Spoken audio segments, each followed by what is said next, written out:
Hello, everyone. Welcome to the first episode of Small Town Talk, brought to you by the Small Town Boys. Myself, John Travis, Mason Campbell. and today we have Ella Rogers. She is going to be our filler host. So if we don't have any particular guests to have onto the show, she's going to be sitting in and talking with us. So go ahead and introduce yourself. People that watch the channel before kind of already know who we are. So why don't you just tell them a little bit about yourself? I am Ella, and I am John's girlfriend.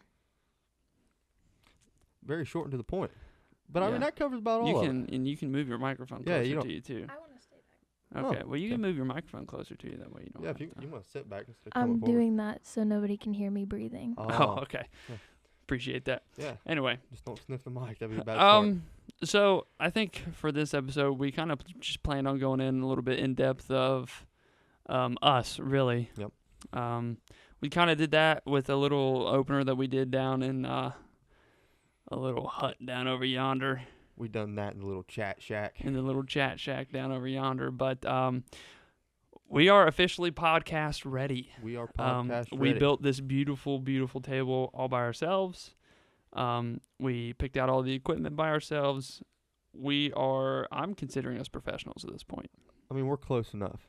You know, whenever we was picking out a place to do this, and this was like our resort, it was pretty dirty in here. It was pretty dirty. And it is still kind of dirty, but we made it work and it looks pretty good on camera. So Oh yeah, Yeah. it's a whole lot better than it was. yeah, I we mean, you have couldn't see the floor in here, dude. There was No. stuff everywhere. we have big plans for this place. Anyway, I have a few questions for you, Mason.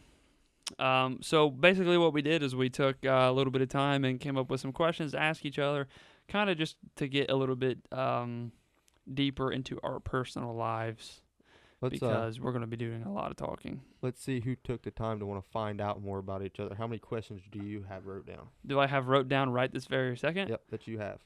3.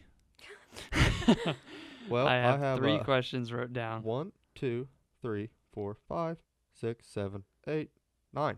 But as they might just come to you. yeah, also. Yeah. as we go along this, I'm sure I'll have some come to you, but I will start first. So, anyone that's watching this that knows Mason used to go to the gym a lot. Used to go Yeah. to the gym a lot, and I was wondering if you could just kind of just tell me your whole journey through the gym, like how it started, where it went, and I mean really how it ended, because you don't really go to the gym anymore. I knew this question was going to come about just for the simple fact of earlier you said, well, we might have to talk about some stuff that we didn't want to talk about before, but I mean, we're kind of here now. We're here now. So, I think I started really going to the gym. It was late 2018, early 2019, I think. And that's right when I decided that I was going to go in the Navy. So my brother's been in the Navy. I planned on going in the Navy, trying to go through BUD/S, trying to become a Navy SEAL. So I really actually pushed myself really hard the first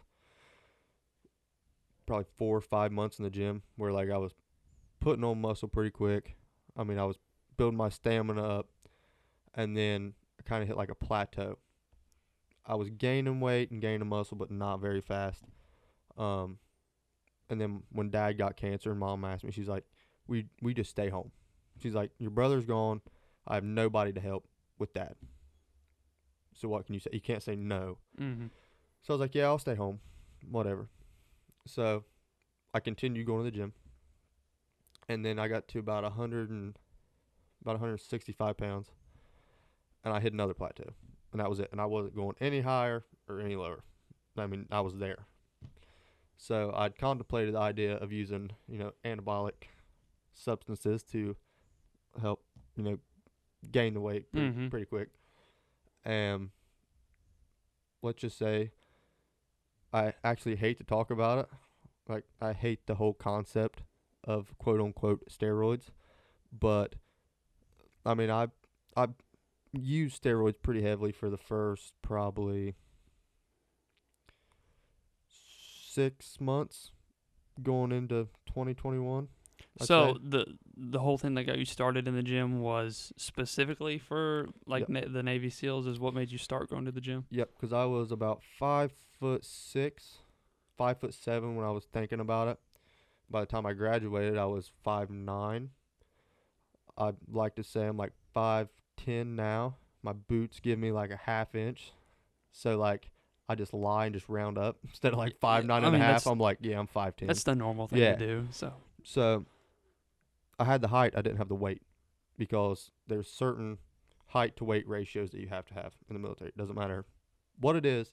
If you're 6'4", you can go in the military, but you have to be a certain weight. yeah, You can't be 6'4" and 120 pounds. yeah, Don't work. Well, you can't be 5'9" and 140 pounds. You got to be at least like 100 and I think the baseline is 160 and the cap's like close to 200. mm-hmm.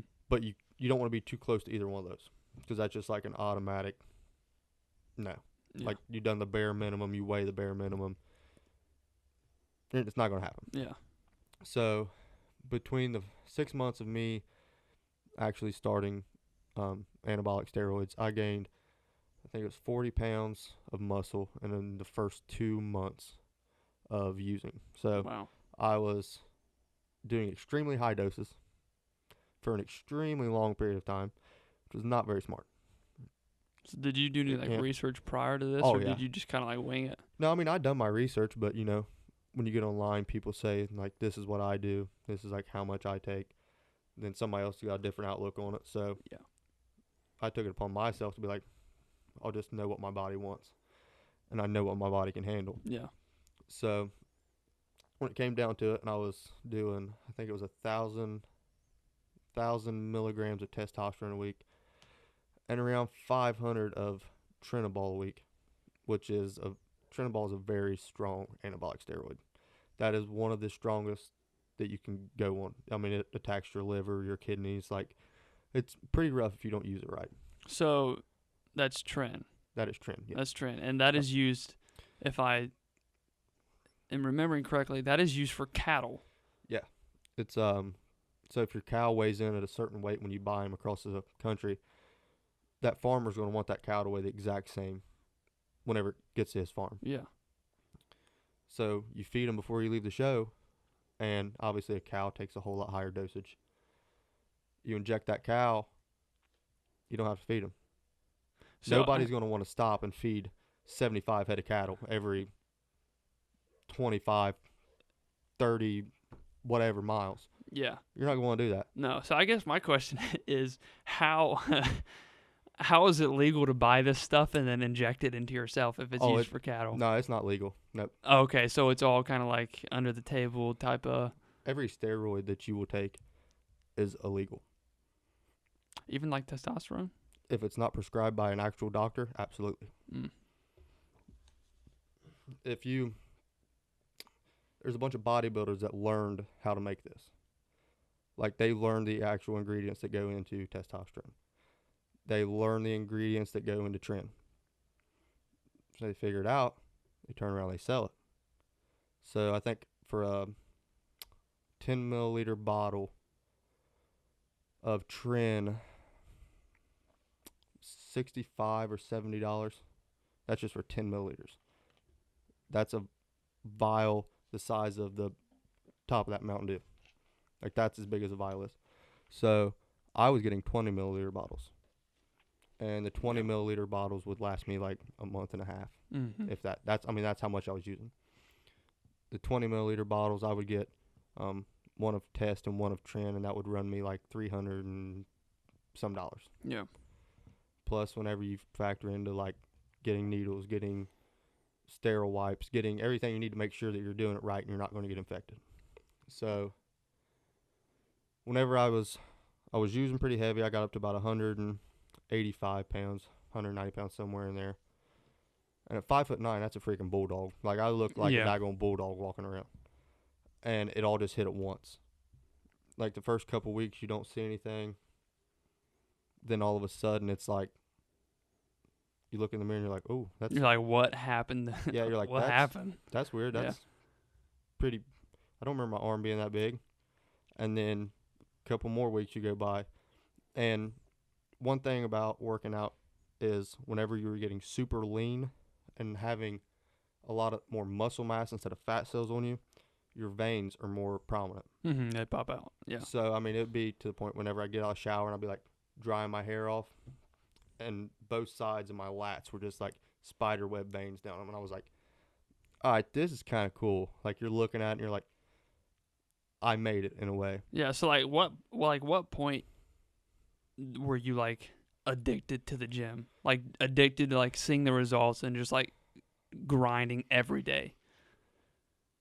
I mean, I wouldn't say I was addicted, and I wouldn't say that I enjoyed going to the gym. It was kind of like a mindset that I had, that because I still thought about the military after Dad got done with his cancer. Like, that was still in the back of my mind. So I was like, yeah, I'm wore out from work. Yeah, I'm tired. So is that guy. You know? Yeah, I'm like, gonna be better. Yeah, what makes me and him any different? Oh, I know what makes us different. He works 15 minutes from the gym. I work 2 hours from the gym. I'm working 10, 12-hour days. I'm coming home. I'm putting 2 hours in the gym. Yeah. What's the difference? There's a big difference there. Big difference. There's a big difference. Especially if you scale that up over time. Oh, yeah. Dude, I wasn't. Yeah. I'd wake up for work 3:15.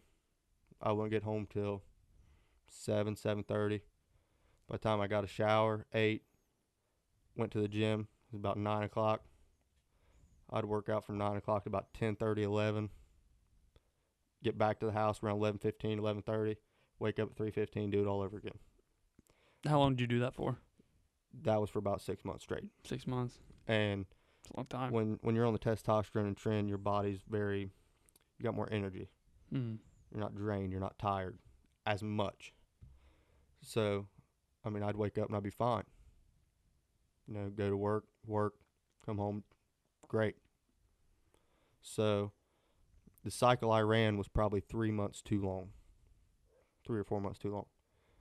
So I came off the cycle, and I kind of butterfly effect off of it. So, like, I'd go from taking 2 milliliters to 1.5 milliliters to 1 milliliter Mm-hmm. to 0.5 millimeters. And I was like, all right, I'm going to be fine. Yeah. So I took my PCTs and all that stuff. And contrary to what you'll hear, if you take a PCT after your last cycle, it works.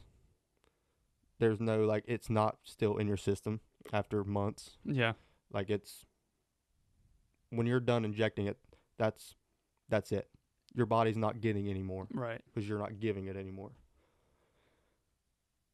But I was taking such an excessive amount that the PCT that I was taking was not strong enough to cover what I was losing. Mm-hmm. Because as soon as you come off of testosterone, you lose that pretty much immediately. It's out of your system in 7 days. Tren, where it's used for cattle, stays in your system a whole lot longer. So you hold that weight for a longer period of time. So you're not getting the energy from the testosterone, but you're holding all that weight that you gained from the Tren and testosterone together. You're holding that. Yeah, so you're just bogging yourself down. Yes. Yeah. Yeah. So I was 185 pounds with the energy of somebody that was about 400 pounds. Yeah. So, like, it didn't add up. Walking up steps, I get out of breath, and I'd be like, what's wrong with me? You're like, oh my Like, god. Yeah, like, I was thinking, like, I PCT'd off of it, I'm fine. Well, I went to the doctor about 4 weeks after my first big cycle, and my levels were like, my testosterone was like 1,200 or 1,300, something crazy. And the doctor, because I had told the doctor I was going to start him, and they called and they said, all your blood work came back good, your red blood cell count's good, your white blood cell count's good, like, your liver's good. Like, the only thing is they want you to slow down on your testosterone injections because it's like your levels are pretty high. And I said, well, I haven't been on anything for like a month. And I wish I could have saw the look on the nurse's face that I was on the other end of the phone with when I told her that, because she went, oh. Oh. I went, so what's the oh mean? She went, honey, your levels are like 1,200 and some. And I went, oh. Oh. Yeah, so I went, oh, okay. So how do I get them back down to like a normal level? And that's how I figured out like my energy like dilemma, Mm-hmm. because then it started making sense that my levels are so high, but I'm not getting the energy from it. I'm not getting the benefits of Having when the I was high level. when I was injecting. I'm just have the high level until it comes down. Yeah. So I was like, how do I get my levels back down to where it needs to be? Because for a guy mine and your age, it's like 500 to 700 is like the range you want to be Mhm. in. So 1200 after a month of being on it, or after the month I came off of it, I can only imagine how high they were when like I was in the middle of it. You know, Probably because I didn't get checked. big. I didn't big get checked numbers. whenever I was in the middle of it. I would get checked, before my cycle, after my cycle. So I was like, how do I lower it? She said, better pray. It'll come down on its own. Time's the only way. And I went, well, this is really going to suck. Yeah. And I talked to mom and dad, and mom's best friend was a nurse. She lives in Alabama now. We're calling her. We're trying to figure out if she's ever seen something like this before. I mean, it threw me into a big depression because I had no energy. Yeah. I was like sluggish, and I was just like, she's like, he's just gonna have to like deal with we can't give him anything to make him feel better. Yeah. They give people TRT when they're old enough to feel better, because they have crazy low testosterone. Yeah, and yours is just complete opposite. They don't. Yeah, people don't tell Yeah. you the bad side of having extremely high testosterone, because you never hear about it. Yeah. Because people are always like, man, I got low testosterone. I'm really not like energized, nothing like that. When in reality, I was like overdosing my body on testosterone, basically. So it's just like fighting against each other. So Yeah. I said, wait it out. Well, it seems like you've been through the ringer with all of that. Yeah. And I mean, to say the least, that was not my last cycle I done either. Well, But I was, lessons to be learned. yes, I was more conservative, more open-minded to the fact of I can give myself a high dose, but don't give myself a doubly high, like a bad high dose. Yeah, Like, I mean, don't double it. I mean, if you're gonna do anything like that, anything that could like alter your state, I mean, Yeah. do it with caution. Like, I mean, it could have easily went real bad, like Yeah. real quick. Because like I said, when I was explaining Trent, I mean, my liver could have shut down like that. Yeah. When I told the doctor I was on Trenbolone, she said, what's that? And the doctor says that, I'm like, it's a very strong steroid. And she went, wrote it down. She said, I'm going to go back and look this up when I get back to the computer. And I went, Yeah, it's probably not a good thing that the doctors don't Didn't know what know. that is. But I didn't know that you originally started going to the gym for Bud. That's pretty interesting. yeah. I just thought that you went just to go. So Nope. I had a whole workout regimen set up where the baseline of Buds, like the baseline workout parameters was 100 push-ups in 2 minutes, 100 sit-ups in 2 minutes, 25 pull-ups in a minute. A 1.5 mile run was, I think, 7.5 minutes or 8 minutes, something like that. So when I was going to the gym, I wasn't like just working out to get big. I was trying to excel past the baseline, because yeah, you were trying to just be athletic as possible Yeah. in all those categories. because I mean a lot of people can do 100 push-ups and 100 sit-ups and a 1.5 mile run and the 500-meter swim to the bare minimum. Yeah. But when you're going into like a special forces division, the bare minimum's not going to cut it. Never. Yeah. Like when you're in a war setting, Like even if you were to pass that, like you don't want to be that guy barely got it. that made it because he got the The bare- 100 yeah, the push-ups bare and the minimum. 100 pull-ups. Yeah, because Yeah. I mean, if the way I looked at it, if I was like deployed overseas somewhere, because the Navy SEALs get deployed way more than any other. I mean, you don't hear about. They're constantly on a deployment. It's nothing for them to do 2-3 deployments a year. I wouldn't want to be the guy sitting next to somebody and being like, "Hey, man, like, how'd you do it, Buzz?" And he's like, 100 push-ups are rough. You know, like I'm not going to be like, Yeah, you're going to help me? Like that guy's just as responsible for your life as you are Yeah, for his. So like- you want to make sure that he's going to be prepared Like, for. That guy, the only thing he'd be good for is like a riot shield. Like, yeah, just get in front of me real quick and take you Yeah, a few yeah, rounds, you yeah. know? But, I mean, all in all, would I change it if I could go back? No. Just because I wouldn't know what I do now Mhm. and wouldn't know how to, like, And like you don't know what like you could.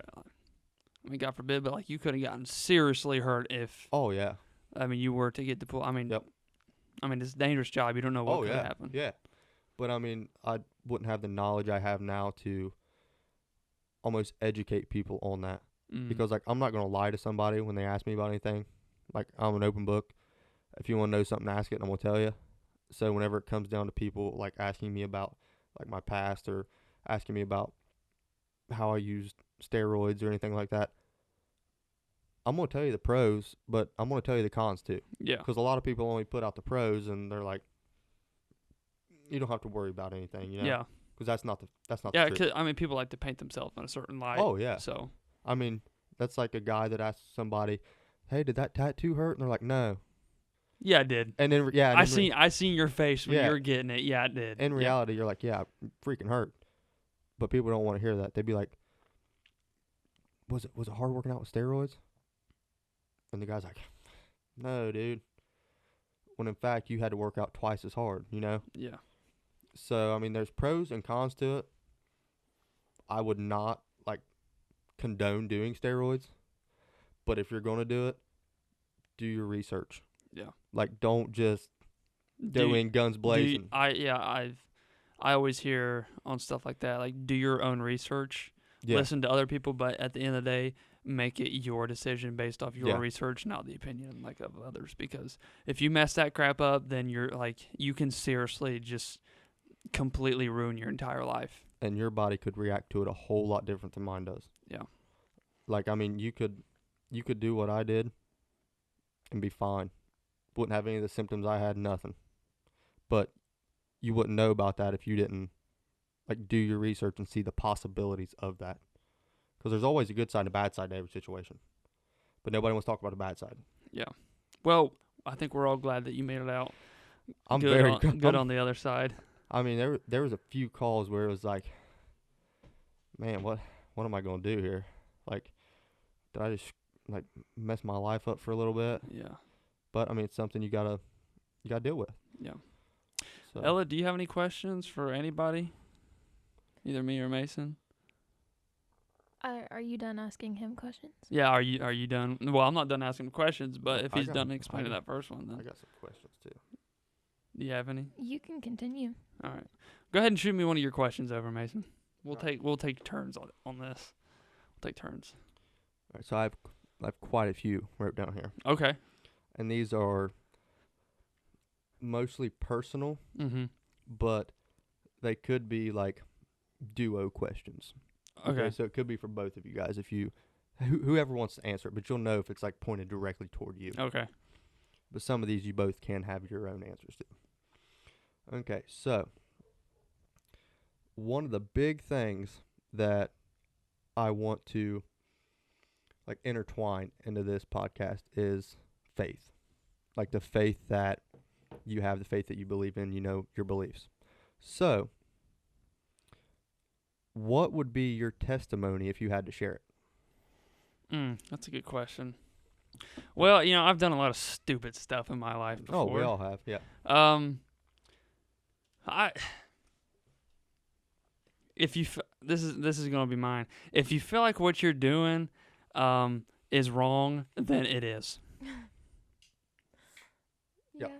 Yeah. Because that's called conviction. Yes. If you do something and you feel bad afterwards, that means you probably shouldn't have done it. Yeah. But no, but like, see, I'm like sorry, you could definitely hear that, but I had to open up. it's fine. But like, I was like, this idiot. Mason, we had one job.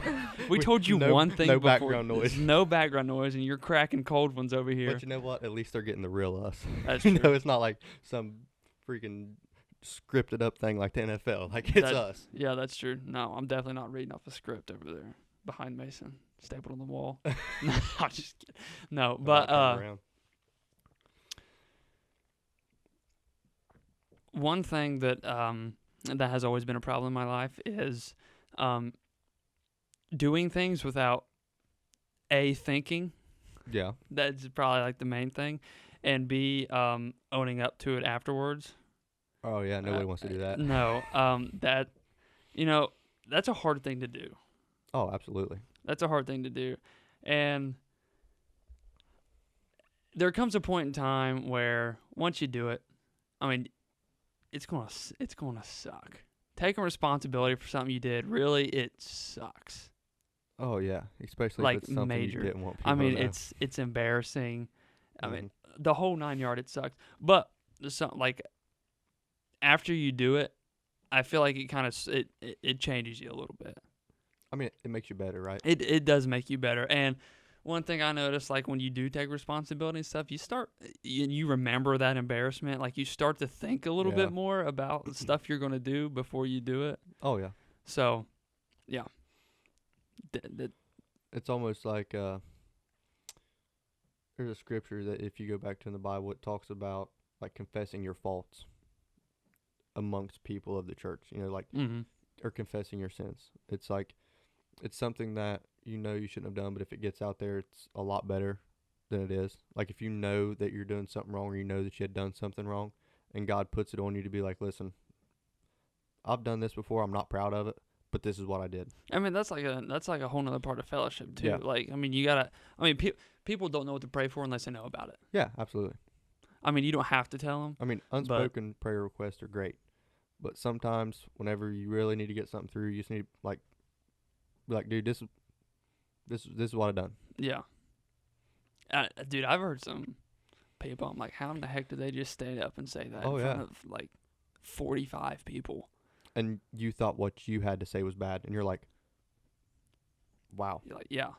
Okay, mine's not that bad. Okay, I'm next. You stand up. Yeah, then you feel a little less guilty about what you're about to say. Now, I mean, not to cut you off, but there was one time that I felt so bad for a woman. I was preaching down at it was Grace Chapel on the west side, that real small little church back. I think it's Dry Run by Weavers right there. When you go back and there's like back where Kinker used to live. Like if you go back that way, it was right Back up on towards the the hill. west side. Yep. Yeah. It was Okay. It was right up on the hill, and the message that God laid on me was actually about like confessing your sins, confessing your faults, you know, Mhm. owning up to your mistakes and this and that. Well, whenever I was done, the pastor of the church at this time, he was very, I'm trying to say this without like sounding like a real butthole, but like he was very downgrading, Mm-hmm. like almost like his crap didn't stink and he put his pants on different than you and me. Yeah. He was just, and this lady stood up in the back and like it was altar call, and you know I felt God was done with me. I'm not sure if Uncle Scott was there with me or not. I don't know if we sang that day or not. But she stood up and you know she said, you know, I feel like I just need to get this off my chest because like it's just been weighing on me. Mm-hmm. And you know she told it and it was beautiful because it was like that was kind of like gratification for me in a way that like I was doing what God wanted me to do there. Right. And it was like the altar call was done, the service was closing down, and this lady stood up again. And this is what really rubbed me the wrong way was that pastor looked back here and said, what, do you got to confess some more? And as I'm sitting on the front row of this tiny little church that, I mean, it takes a lot to stand up and say anything in front of anybody. Mm. And for him to say that, like, in the middle of somebody actually wanting to better themselves, I lost all respect for that church. Yeah. And it wasn't the people's fault, it was their so-called leaders' fault. Yeah. And come to find out, like a couple months later or something like that, he got divorced with his wife. He He's completely out of church. He don't go to church anymore. And I was kind of sitting there like, it's kind of ironic, you know. I mean, yeah, Like you're gonna downgrade people in the congregation, that's and what happens, man. now where are you at? I mean, you get what you give. Oh, yeah, I mean, 100%. and you don't want to be that guy to like be the one to look at him and be like, reap what you sow. Yeah, but like I mean, at the same time, it's kind of like you that, had that one coming. If you want embarrassment, that's embarrassment. Like acting like that, thinking like riding this high horse all your life, treating people like that, and then all of a sudden, oh crap, everybody I know now has it better than I do. Yeah, and I mean his wife was a beautiful woman. Like I think she used to be a heavier set woman. You know, she had a surgery. She lost a lot of weight. I mean, she was like really trying to better herself, and he didn't care. He wouldn't like take care of herself. He didn't care about what was going on, and she ended up just leaving him. And I was like, you thought you were somebody you wasn't when God put you in that position, and he showed you what it was like to not have that anymore. Yeah. And it like brought a realization that the things that we do down here, they have consequences.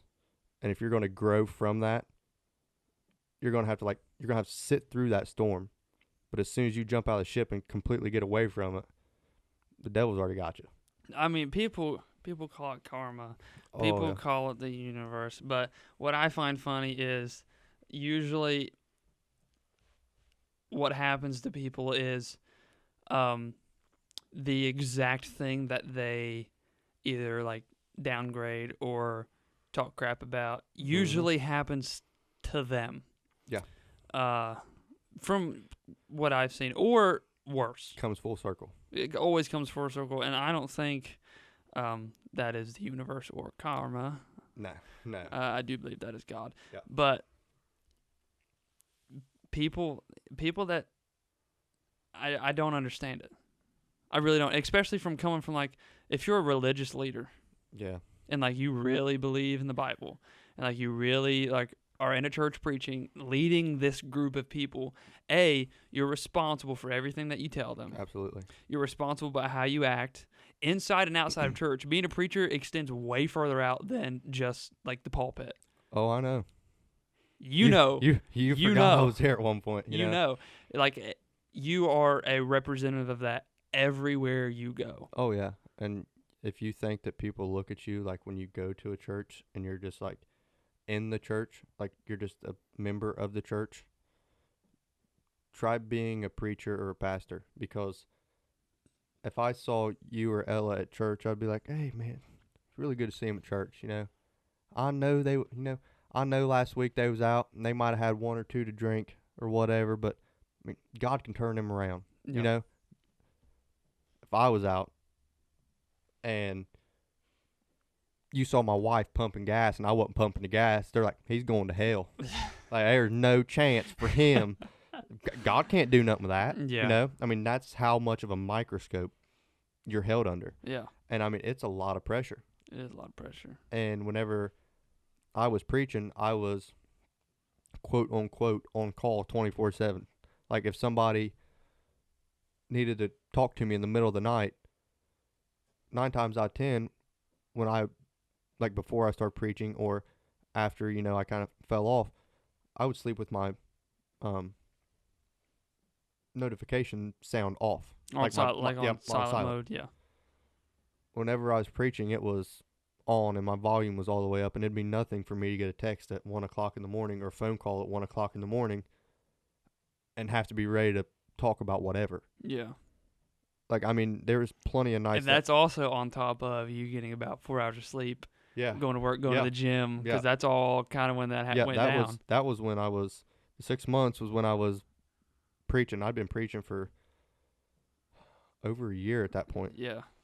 So pre-steroids, I was, you know, the preacher guy that was like, had energy, and he was, you know, awake, and somebody called him, hey, what's up, man? You know, then I was also the guy that they call me at 1 o'clock in the morning, and I'd be the hello. Yeah. Like heavy breathing into They're the like, phone. Man, I really hate to bother you. And you're like, man, me too.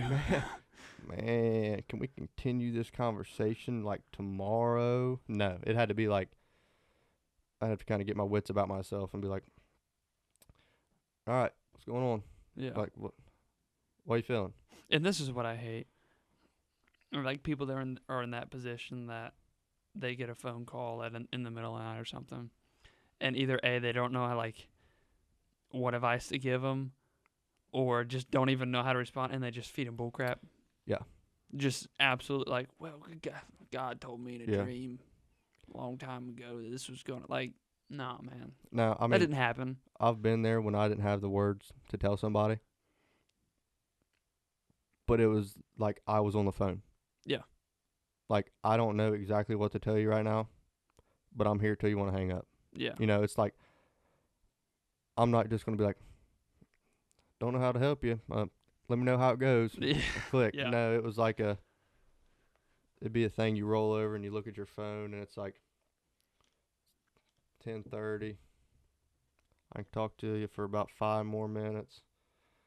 No, it was like, it's 10:30. I ain't got to leave till 3:15. What's going on? Yeah. You know? And it'd be nothing for me to stay awake for, I remember one night I talked to somebody on the phone. I think it was 4 or 5 hours. I didn't get sleep. I was awake from 3:15 that morning till 3:15 the next day. And I talked to him till I walked out the door to get in my car and go to work. And you thought I would have been dead tired. Nah. God took care of me. Yeah. I was wide awake. Always does. But I mean, it's still the fact that I was like, looked at the clock and I was like, daggone, dude, I've been up for like 24 hours at this point. I want to be so dead. And then I was fine. But boy, that next night I crashed. Yeah. After God's like, all right, I'm going to carry you through this work day. About 5 minutes from home, your eyes start getting heavy and you're like, well, you carried me through the work day, but this car's going to carry me into a ditch where I get home. You know? There was my cousin. He's a pastor at a church and very religious man. And he, let's just say he don't have the best driving record on earth. He's pretty bad. Like anyone to ask him, he'll tell him, like, yeah, you probably don't want me to drive. Odds are we're probably going to wreck. Do you want to meet Jesus? Hop in a passenger seat. So this is how this story went. And he's like, man, if tell me God ain't real. So he was in college. He wasn't a pastor at the time, but Wait, who is it? Evan Reister he's a preacher over in Kentucky. Well, that's fine. People like to know who it is, though. And he was in college at the time. I don't think he was a pastor. I do believe he was beginning to preach, though. Okay. But he was coming back from college. He had been up for like 24 hours, one of those situations where people have been talking to him between class and school. All day. It's just all day ordeal. Mm-hmm. Well, he ends up falling asleep while he's driving. And obviously, he said he was asleep for a good 5 or 6 minutes because he remembers what time it was before he fell asleep and then what time it was after he woke up. And he was driving this little blue car, this little blue 4-door car. Mm-hmm. I can't remember what kind it is. But he said that he woke up and his hand was through his steering wheel. And the steering wheel was completely turned and his foot was off the gas. And his hand was in the steering wheel, but it was underneath his dash. So the steering wheel was kind of like locked in place. And he was going 3 miles an hour in circles in a field, asleep. And he woke up and he realized this, and he's like, oh my God, I'm in this field, like someone's field, just doing donuts for like 5-6 minutes. How'd I get here? So I guess the owners of these, like, I guess the owners of the house, like, didn't see him or something, but he said he just whipped her right back on the road, woke right up, and then went home. So, yeah, it's pretty crazy. That's like whenever people go out and they look in their fields and like, there's a UFO in here. Nah, it's just my cousin doing donuts at 3 miles an hour. Yeah, no, He's all right. These aren't crop circles. I mean, that's actually unique, though. Like, that God will take care of you in certain ways. Oh, yeah. Because, I mean, I remember when I would wake up and, like you said, I'd be on the phone with somebody all night or whatever, and then I'd get a text at work or get a phone call, and somebody'd be like, hey, can you preach tonight? Because I was never the preacher that would write my sermon down. Mm-hmm. I mean, I would have like a couple notes, but as far as writing out word for word what I was going to say, there's no point in that Yeah. because 9 times out of 10, God changed what he wanted me to do when I was sitting on the front row anyway. So, I mean, I would never prepare that much Mm-hmm. and like write out a whole thing just because I knew that if I'd really done that and I was like, man, this is going to be really good, that I would start thinking that it was my doings and he just switch it up anyways. Keep you on your toes. Yeah. So there was one service that I was down at Henley and I was going to preach over the 23rd Psalm. It was actually 23:4, you know, and I have that tattooed on my chest. And I walk up, sitting there, I'm looking out, and it's like God just made my mind go blank. And I'm looking out in this congregation, and there's quite a few people just staring at me. And, you know, typically when I'd go up, I'd open it up, I'd read, I'd take off. I mean, I'd really start preaching. I walked up there, opened the Bible, looked down at it, and it was like the freaking word just wasn't there. Like, I was almost like illiterate for a minute. I was like, yea, though I walk through the valley of the shadow of death, I feel no fear, for thou art Just, with me. just Yeah, like, reading, just mumbling just- a little bit. yeah, and then I kind of looked up and I went, slammed the book shut, and I went, he ain't got nothing for me here. I turned around, walked down, sat on the front pew, or stood by the front pew, and a mom, a dad, and all their kids came up to the altar. And I didn't say a word. And you have no idea, like. No. I mean, they could have been beforehand, like church, like, all right, God, if this is sign, have the make preacher not have any Yeah. message or something. And you're just like, wait, man, you know, I'm just doing what I'm told, and that's nothing. Yeah, and I mean, like, there is, before I have talked about, like, my social anxiety, like, there is parts of that is absolutely 100% true, and I am not good at speaking in front of a lot of people. Like, I never have been. Mm-hmm. Like, when I was playing basketball, like, everybody looking, I was really good at, like, tunnel vision and, like, being able to block everybody out. You also had 9 other people on the floor with you. Yeah, you weren't soloed out. Yeah, whenever you're preaching, it's like you know, against everybody else. And, you know, Junior was like, picture everybody in their own underwear and you got this. And I went, Junior, there's like 80-year-old women down here, dude. Yeah, I- Junior is like an old Old time time. pastor here at a local church. Like fire, brimstone, hell's hot and heaven's real kind of going. Yeah. So, and I was lucky enough to kind of, I don't want to call an apprentice. I don't want to call it, like, he was a mentor I looked up to. Yeah, someone you bec- looked up to. Just because he had been around the block a lot. Mm-hmm. I mean, now he's in his late 80s and he's still pastoring, you know. Yeah. So he's got to be doing something right. So whenever I walked up there, and I would always sit right on the edge of the first pew. And there would be like a space, and then Junior would sit there. And me and him were the only two that would sit in the front on that side. Then it would skip a row. There would be one person that would skip around the back. You know, they'd fill the back up first. So I walk up and around there when I opened that book and I set it down. I looked over at Junior, and Junior went, just give me that kind of little head nod like, yep, I've been there. And whenever I read it, like you said, I was pretty much mumbling it because Yeah. I was like, I know it says something in here, but it's like, I'm done. I don't have anything. Junior went. Mm-hmm.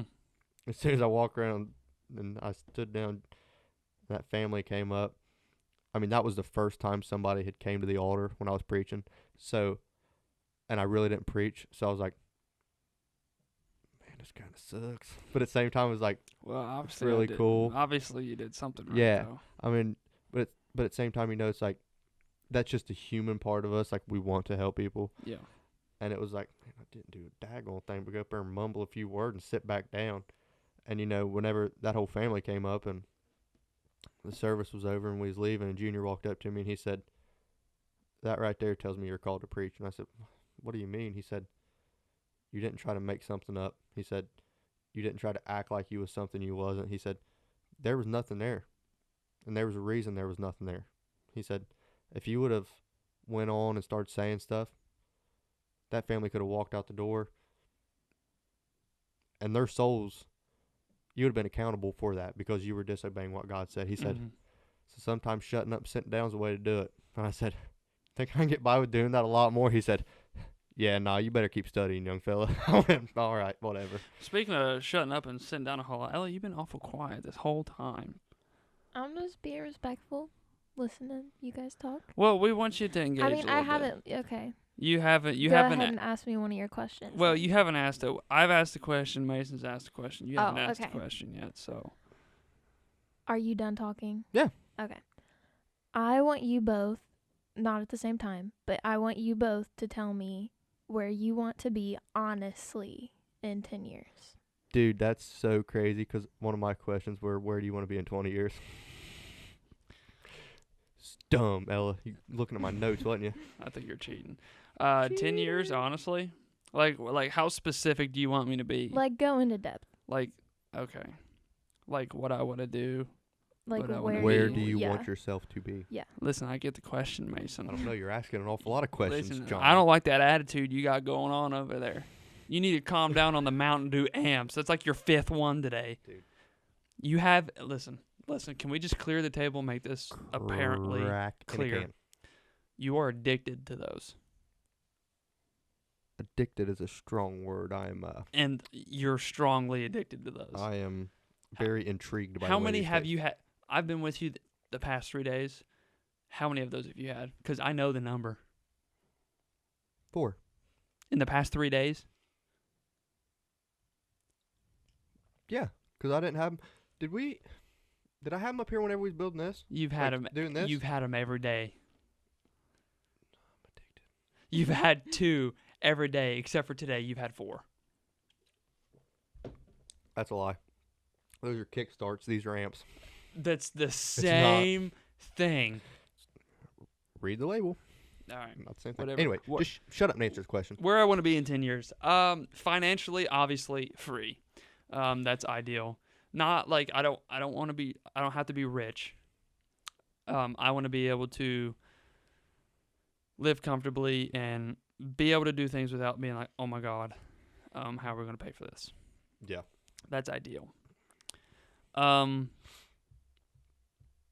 Career-wise, I don't really know. I don't know where I'm going to be at in 10 years.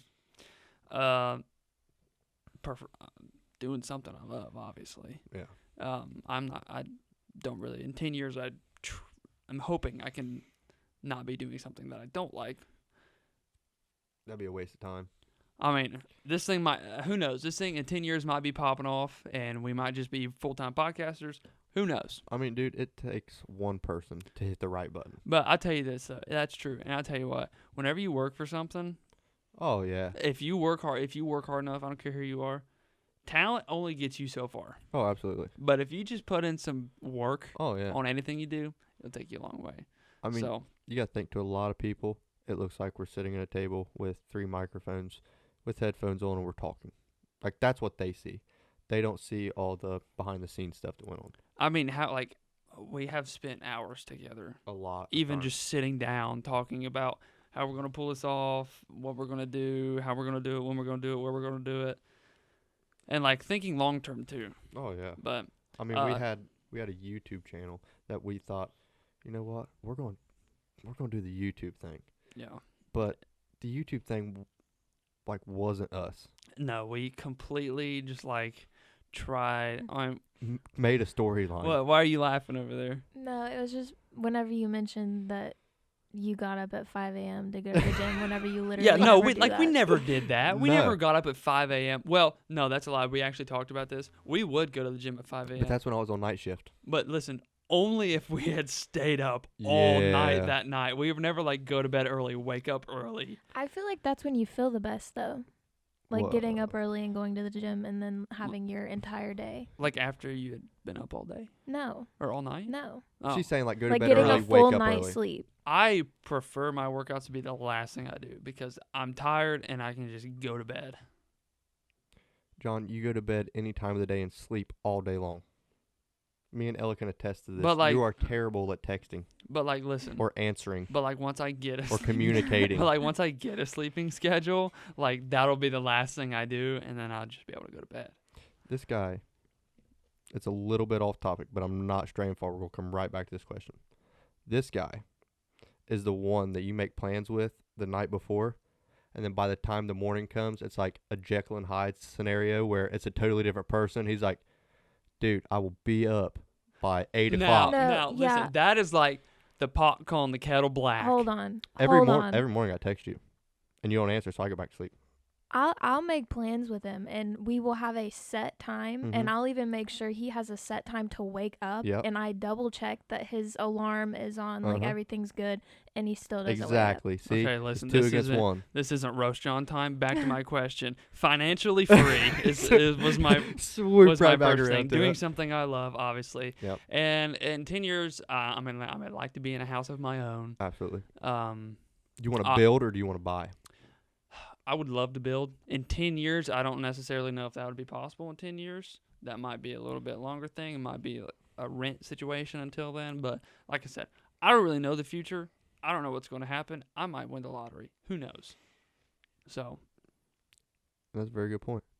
And the lottery might be this kicking off. yeah. That'd be And kinda obviously, yes, I want to be married in 10 years. To who? Me? Wait, what? Sorry. It is Mason. 2023. I mean, Yes, obviously, Set on it. Ella and I plan on being married within the next 10 years. So, am I going to be in the wedding? yes, you'll be in the wedding. All right. I'm just asking. You'll be the flower girl. We've already talked about this. Can I wear my starched jeans and boots? No, you cannot. You can wear your starched skirts and boots. Ella, can I wear my starched jeans No. to the reception? Yeah. Okay. I'm in. You're in? You flower girl? I'll make it rain. How many weddings have you been in? I was in them when I was really young. I was like the ring thingamajiggy bear. I was in.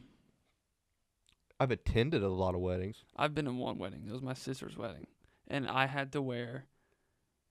Brooke, if you're watching this, I'm sorry, but your taste in clothing Awful. at the time, I don't know what was going through your head. I wore, it was like the shirt, like Pirates of the Caribbean. You know, like their pajamas. Oh yeah. It's like the long sleeve, The and it's got fluffy- like the it's got floopy like the thingies? fluff, like the fluff Yeah. on the bottom. like the frazzle thing. but it wasn't on the sleeves. It was like up here. It was like fluffy. It was like a like French- like up here. French Revolution. Yes, shirt. that's what it looked like, dude. And like it had like a collar, and I wore a Oh, belt. shoot. And I That's awesome. remember standing in the dressing room, like for this wedding, like Yeah. it had already been fitted, and I'm standing there, and I just look like a box with fur coming out of my chest. And you're like, what did you do to me? But then I look at the rest, I'm like, they look good. Like what happened to me? But that was a long time ago. Maybe they shipped you the wrong shirt. I already probably have did. all the plans for everything, Okay, that's good to know. so don't worry. As long as I can wear my yee bubby boots, starched jeans. After Listen, the if you reception, really dude. if you really wanted to, I Mm. think you can get away with your what are the boots that you had that are skinned? What skin are they? the ostrich skin ones, Ostrich skin. I'll those let are you. nice. I'll let you wear those. I'm not. No, if I'm like wearing a suit, like standing up there, I'm not gonna be the guy No, that's you're sitting gonna there wear in 'em. boots. They're gonna walk up. They're gonna be like, You're gonna wear them. "Yep, that's the guy that packs crap for a living." Anyway, Mason, where do you see yourself in 10 years? 10 years is a long time. And if I tried to think out my whole process of where I was going to be at in 10 years, it wouldn't happen because I really don't know. Obviously, I wouldn't mind to be married in 10 years because, like, right now, me and John's had this conversation. I'm not a relationship guy. Like, I'm not the guy that I'm going to look at somebody and be like, all right, yeah, I'll date him for a couple months. I'll date him for 3 months and then probably end up breaking up. Like, if I actually am interested in anybody, like, my whole end goal is marriage. Nobody wants, well, I can't say that. In today's generation, people just want the hookup. Who knows what But, they want? yeah, nowadays, but dude. it's like whenever I'm going to date somebody, like, the future is, like, already in motion at that point. Like, either you're in or you're out. I mean, originally, I'm pretty sure that's what dating was. Well, back in the day, That's there what it was was. there was no dating. No. It was, all right, this family has a nice-looking daughter, and we have a nice-looking son. Yeah. They're going to get married, Yeah. and you guys don't have any say in it. Yeah. So, Or you get to, like, we was talking about grandma earlier. Her and my grandpa, they got married when she was 18, I think, Mm-hmm. and she dropped out of school when she was like 13 to take care of the family. That So, was like- that was, but that like that was Yeah. completely normal to do back then. But he died when my dad was 17. My dad is now 59, Mm-hmm. and my grandma has never had another boyfriend after that. Never went on another date after that. Nothing. She raised my dad and Uncle Scott the rest of the way out of the house. Uncle Scott was 7. So I think she had Uncle Scott when she was in her 40s. So she raised Uncle Scott without a father figure. I mean, obviously he had 8 brothers and sisters, but without an actual father figure, you know. Mhm. And she was set for one man. Yeah. That was it. And like, if her decision was to eventually like get remarried or whatever, Oh, yeah. but I think her not ever doing that Speaks helped volumes. helped her kids. Oh, yeah. Like, I just feel like that maybe it did something to them, where maybe like, oh, like we are really only supposed to spend the rest of our life with like one person. One person. Like, and you don't need more than one person. Yeah, and I'm like, if that's your decision, that's your decision. But And, I mean, it was.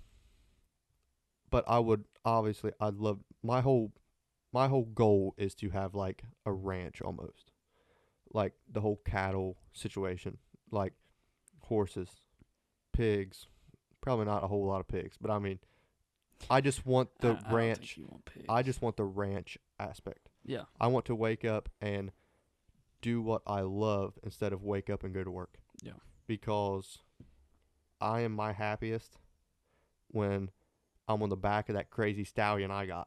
Oh, You know? Nelly. You know, I mean, that's when I'm my happiest because you can see the difference whenever you're working an animal. Yeah.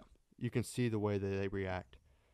And that just makes you think there's so much of a bigger picture with the things that a person can do when they actually put their mind to it. Yeah, if you if you do something that you hate for a year, you're never gonna get better at it. You're not gonna care to get better at it. But if you do something that you love for a month, that month you're gonna have your nose to the grindstone, And it and you're flies gonna by. and you're just gonna get stuff done. Yeah. So that's the goal. Like, I would love to, like I say, have a cattle farm. I'd love to be the guy that people are like, hey, I just bought this young colt. He's going on a year and a half, 2 years, depending on how big he is. Be like, we need him broke. Like, Yeah. my daughter don't want to show him, but she wants to be able to get on him and, follow the other horses through a trail. I want to be the guy that they're like, I know the guy that can do that, Your Mhm. phone rings. And it'd be like, I'd love to do that. Bring it over, I wouldn't want to be like, I'm working out of town. I don't have a whole lot of time to do that. Yeah. And turning down what you really want. See, a lot of, like, you want to know why people fail, and I've come to learn this like through personal experiences, because they will give up for what they want most for what they want now. Yep. And then after you do that so many times, it just falls apart. It's like the same thing with saving up money. Yeah. So if you look down the road and you're like, I would really like to have, say it's that new truck. Okay. You got to put $2,500 down on it. Okay. You got $2,600 in your bank account. And the human part of them's like, oh yeah, $2,500, doable, 100%. Yeah. Okay, you put that $2,500 down, you got $100 left in your bank account. Well, And you don't get paid for another 2 weeks. yep, you got priorities coming up. Okay, you got a phone bill that's due that month or that week.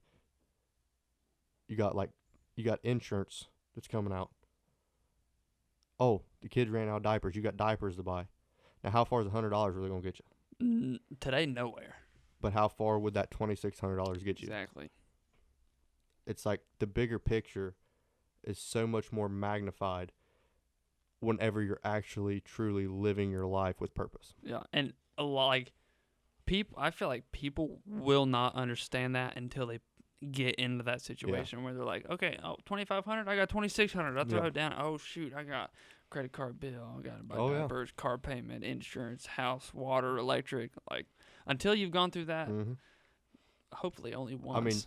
But Me and you have talked about that, and I think Ella was even there, where I've been in some pretty bad financial places in my Mhm. life, and it was all because I want that and I want it now. yeah, I don't want to wait.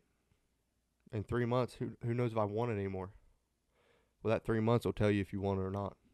Because if you lose interest in a matter of 2 weeks or 3 weeks, it wasn't meant to happen. But it's when that No. new is still there, and you're like, man, I love this thing. You love it for 2 or 3 weeks, yeah. and then it's like, what am I gonna do Man, with this is this? a piece of junk. Yeah, it's like, why did I want this so Yeah. bad?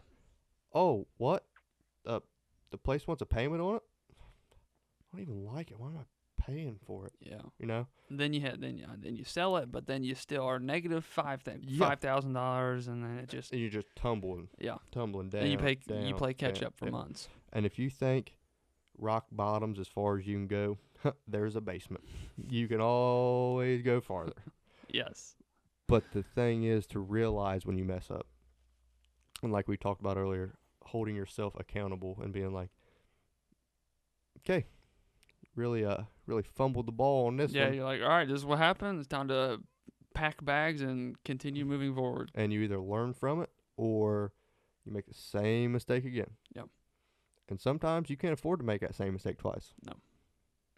And a lot of people don't realize that. They think that life is a matter of day by day when you're not promised tomorrow. Yeah. You're not promised 5 minutes from now. But everybody wants to look way out in front of them when in reality, who knows what's going to happen tomorrow? You know, somebody that died today had plans for tomorrow. Yeah. So what makes us any different? You know, they don't. I like that. You know, Everyone that died today had plans for tomorrow. I mean, just think about it. It's true. I mean, there's people that, you know, they was talking to a little girl was talking to her dad on the phone. He's like, "Be home in 5 minutes. Love you," and he never showed up. You know, it's like stupid phone. Mason, listen. I was wondering where that came from. Listen, you've broken this rule 2 times. I had my Mason. volume off too. 2 times.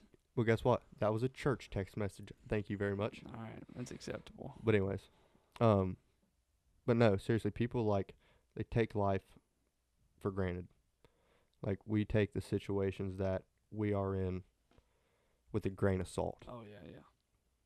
When it could be something that you say or just your body language that somebody says, man, they act different. Like there's something about them that they're like, why are they more appreciative? Mm-hmm. They don't have as much money. They don't have all the fancy cars. They don't have the lavish lifestyle. Why are they so happy? Yeah. You know, a Because lot they're of valuing it. a lot of people that have a lot of money are never happy. Oh, they're miserable. Yeah. But you know they like to flaunt the money. They like to be like, oh wow, look at me.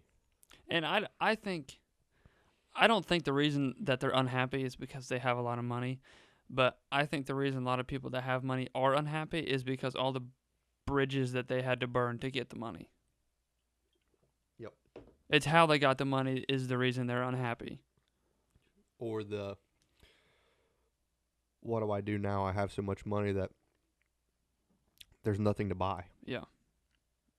Because I mean, There's only so many cars, so many watches, so many clothes, so And- many shoes. and it's not just that, but people like us, you know, whenever we look at something, we're like, that's a lot of money. Yeah. There's a whole lot of stuff out there that me and you can buy. Yeah. You're right. You save up a lot of money. There's a whole lot of stuff that we can buy. There's people out there that. I mean, this is what we have right now is a perfect example. Oh, absolutely. We said, all right, we'll load his Amazon cart up. We'll split it 50-50. Check the bags. We didn't think twice about it. A lot of people can't do that. No. And I mean, we didn't go buy a table because we was like, you know what? Just kind of make it our own. Yeah.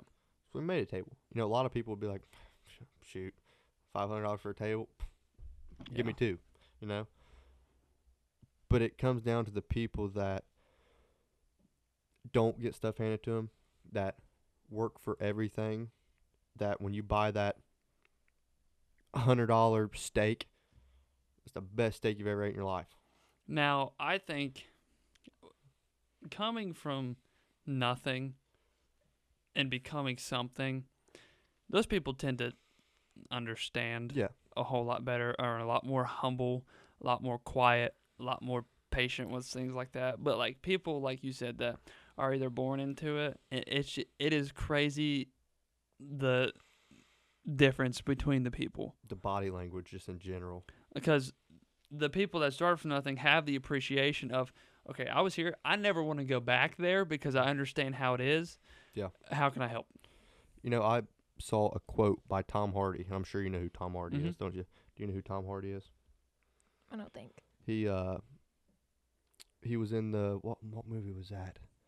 It was I don't three remember the name brothers. of it. There's three brothers. They were like moonshiners and something else. Oh, Yeah. Brother, Where Art Thou? No.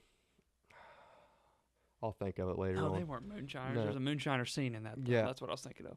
But he was in like Oh, maybe I don't know who that guy. What was his name? Tom Hardy. Okay, maybe I don't know who that guy So he was is. in the movie Warrior too. Like I mean he was in a few. Just look him up whenever you can. Yeah. But I mean he's a wealthy man, but he doesn't flaunt or nothing like that. And he's the quote that he had said at one point. He said, "Treat the janitor with the same respect that you treat the CEO with." And I was like, kind of makes sense, but why would he say that? You know, Mhm. like he's got everything. Why would he say that? Yeah. If you do the background on him, he started from nothing. Yeah. Like he started from the bottom of the bottom and made his way up to a very wealthy man. But he don't treat anybody any different. Yeah. Like that's how it should if he be. saw you out, he'd be like, "Hey, what's up, man?" Start talking to you. And then if he saw somebody else, he would talk to them the same way. Yeah. Like you're no different than them. Yeah. He's no different than We're you. all just We're all just here. people. Yeah. Somebody got dealt different cards. Yeah. Don't mean it's not on the same deck. You just gotta climb a little bit harder. Yeah. You know. So I mean,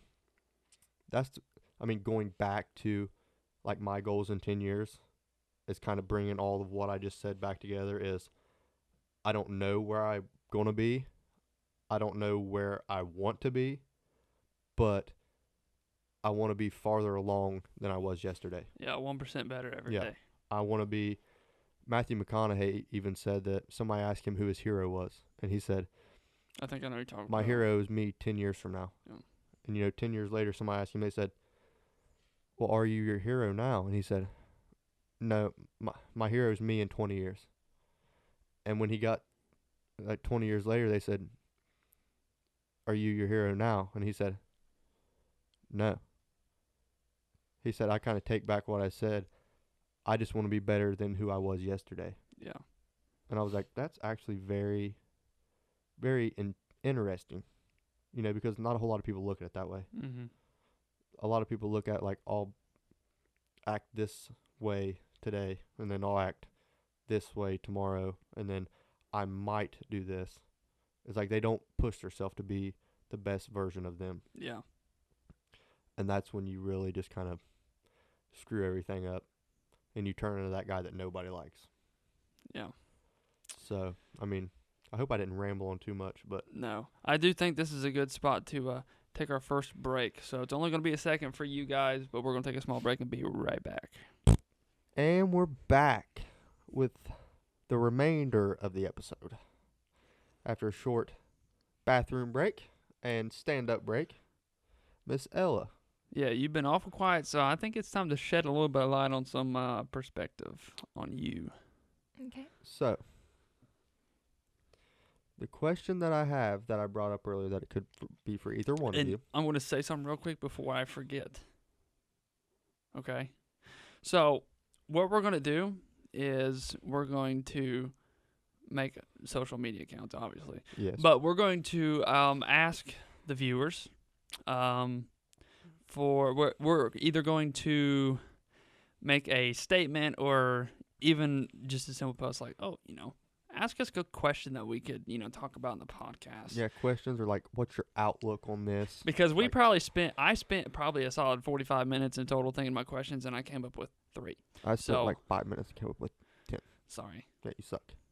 Anyway, I just wanted to say that before I Yeah. forgot. I No, wanted to that's make sure that was in there. I was So, going to do that today too, and I just Dude, whenever I woke up, I slept a max of like 2 hours, 3 hours last night I got a good 6 hours last night, so because of Todd. Todd. Okay, Mm, Todd is Mason's dog.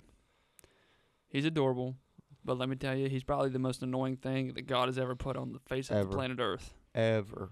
He will bark at nothing. And then when he barks at something, it's like one bark and he just like goes back into his little house. That's how it is. But if there's nothing out there, dude, he's like ready to take something's head off. Yeah. And then he barks at the horse. And I'm like, Todd, you do not want me to let you in with the horse because you will definitely be dead. Yeah. So let's ask Ella some of these questions. So, Ella, are you ready? Yes. Are you really ready? Yeah. Okay. Why John? No, I'm kidding. I'm kidding. I'm kidding. No. Don't ask that. Don't ask that. Don't ask that. Okay.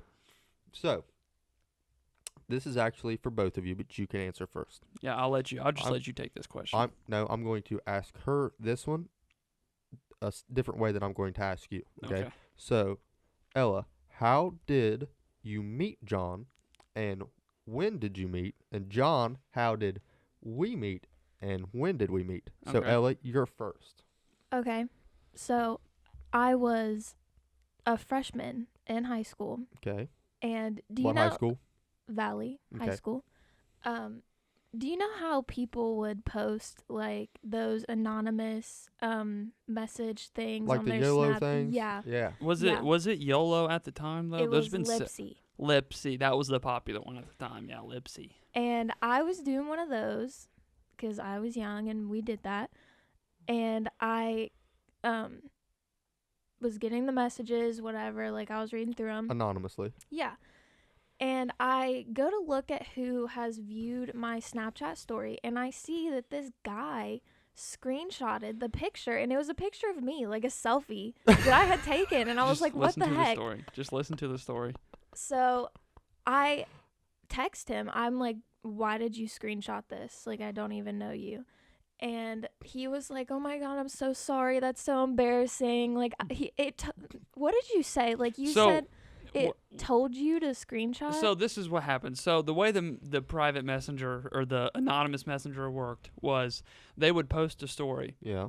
and you would type out the message or whatever, And hit send. and then you would hit send, and then like a code would pop up. I don't remember why like the code would pop up, but a code would pop up. Probably like a tracking thing. And I think after you hit send, like you don't have to do anything with like the code or anything. Like they just get the message. Well, I didn't know that. And it would send, like, whenever she would post an answer to your question, it would just send it to you. Yeah. That's what the code So I was reading through and it was like, screenshot your code. That way you don't forget it. And like all this stuff, blah, blah, blah. So I was like, okay, I screenshot it. Well, because I was on her Snapchat story on Snapchat, it And it said I shows. screenshotted her story.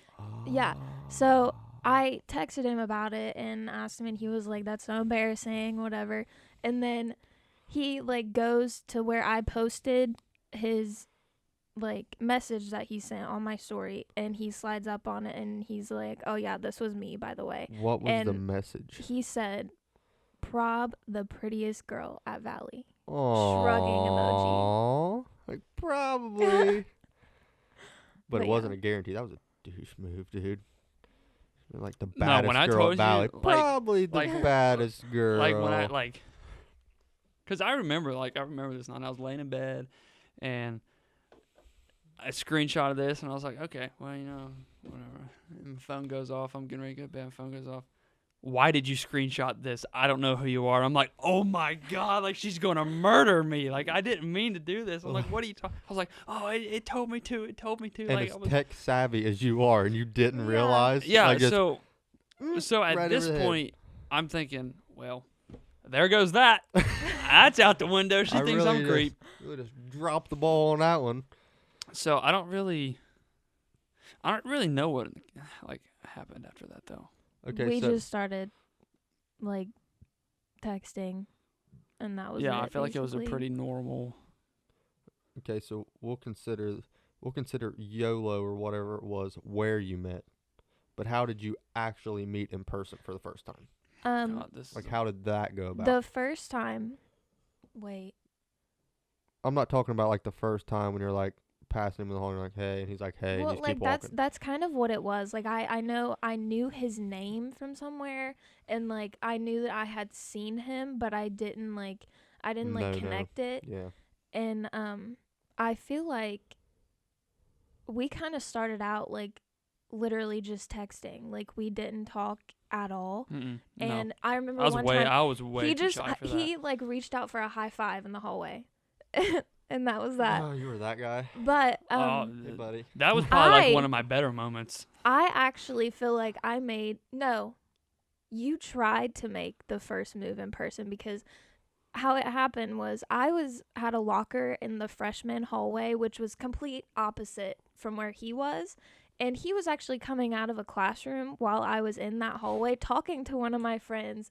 And he walks up to me and like shows me a picture of shoes, No, I guess. No, Like, I you don't were- know. you were wearing so.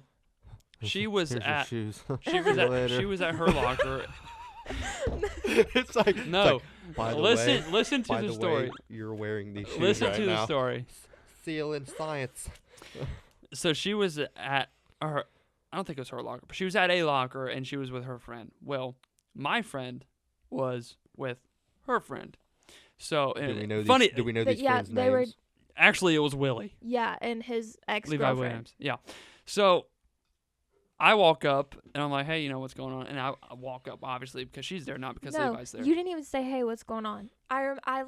Once No, she I said told that me to about I said it. that to Levi. Oh. Was it like the Yeah. awkward, like you walk up and you're like, she's right there. So I said that to Levi. I'm like, hey, what's up? And I was just standing there, and I was like, oh, I like your shoes. And I pointed down, I pointed at her shoes. I was like, oh, I like your shoes, like to her.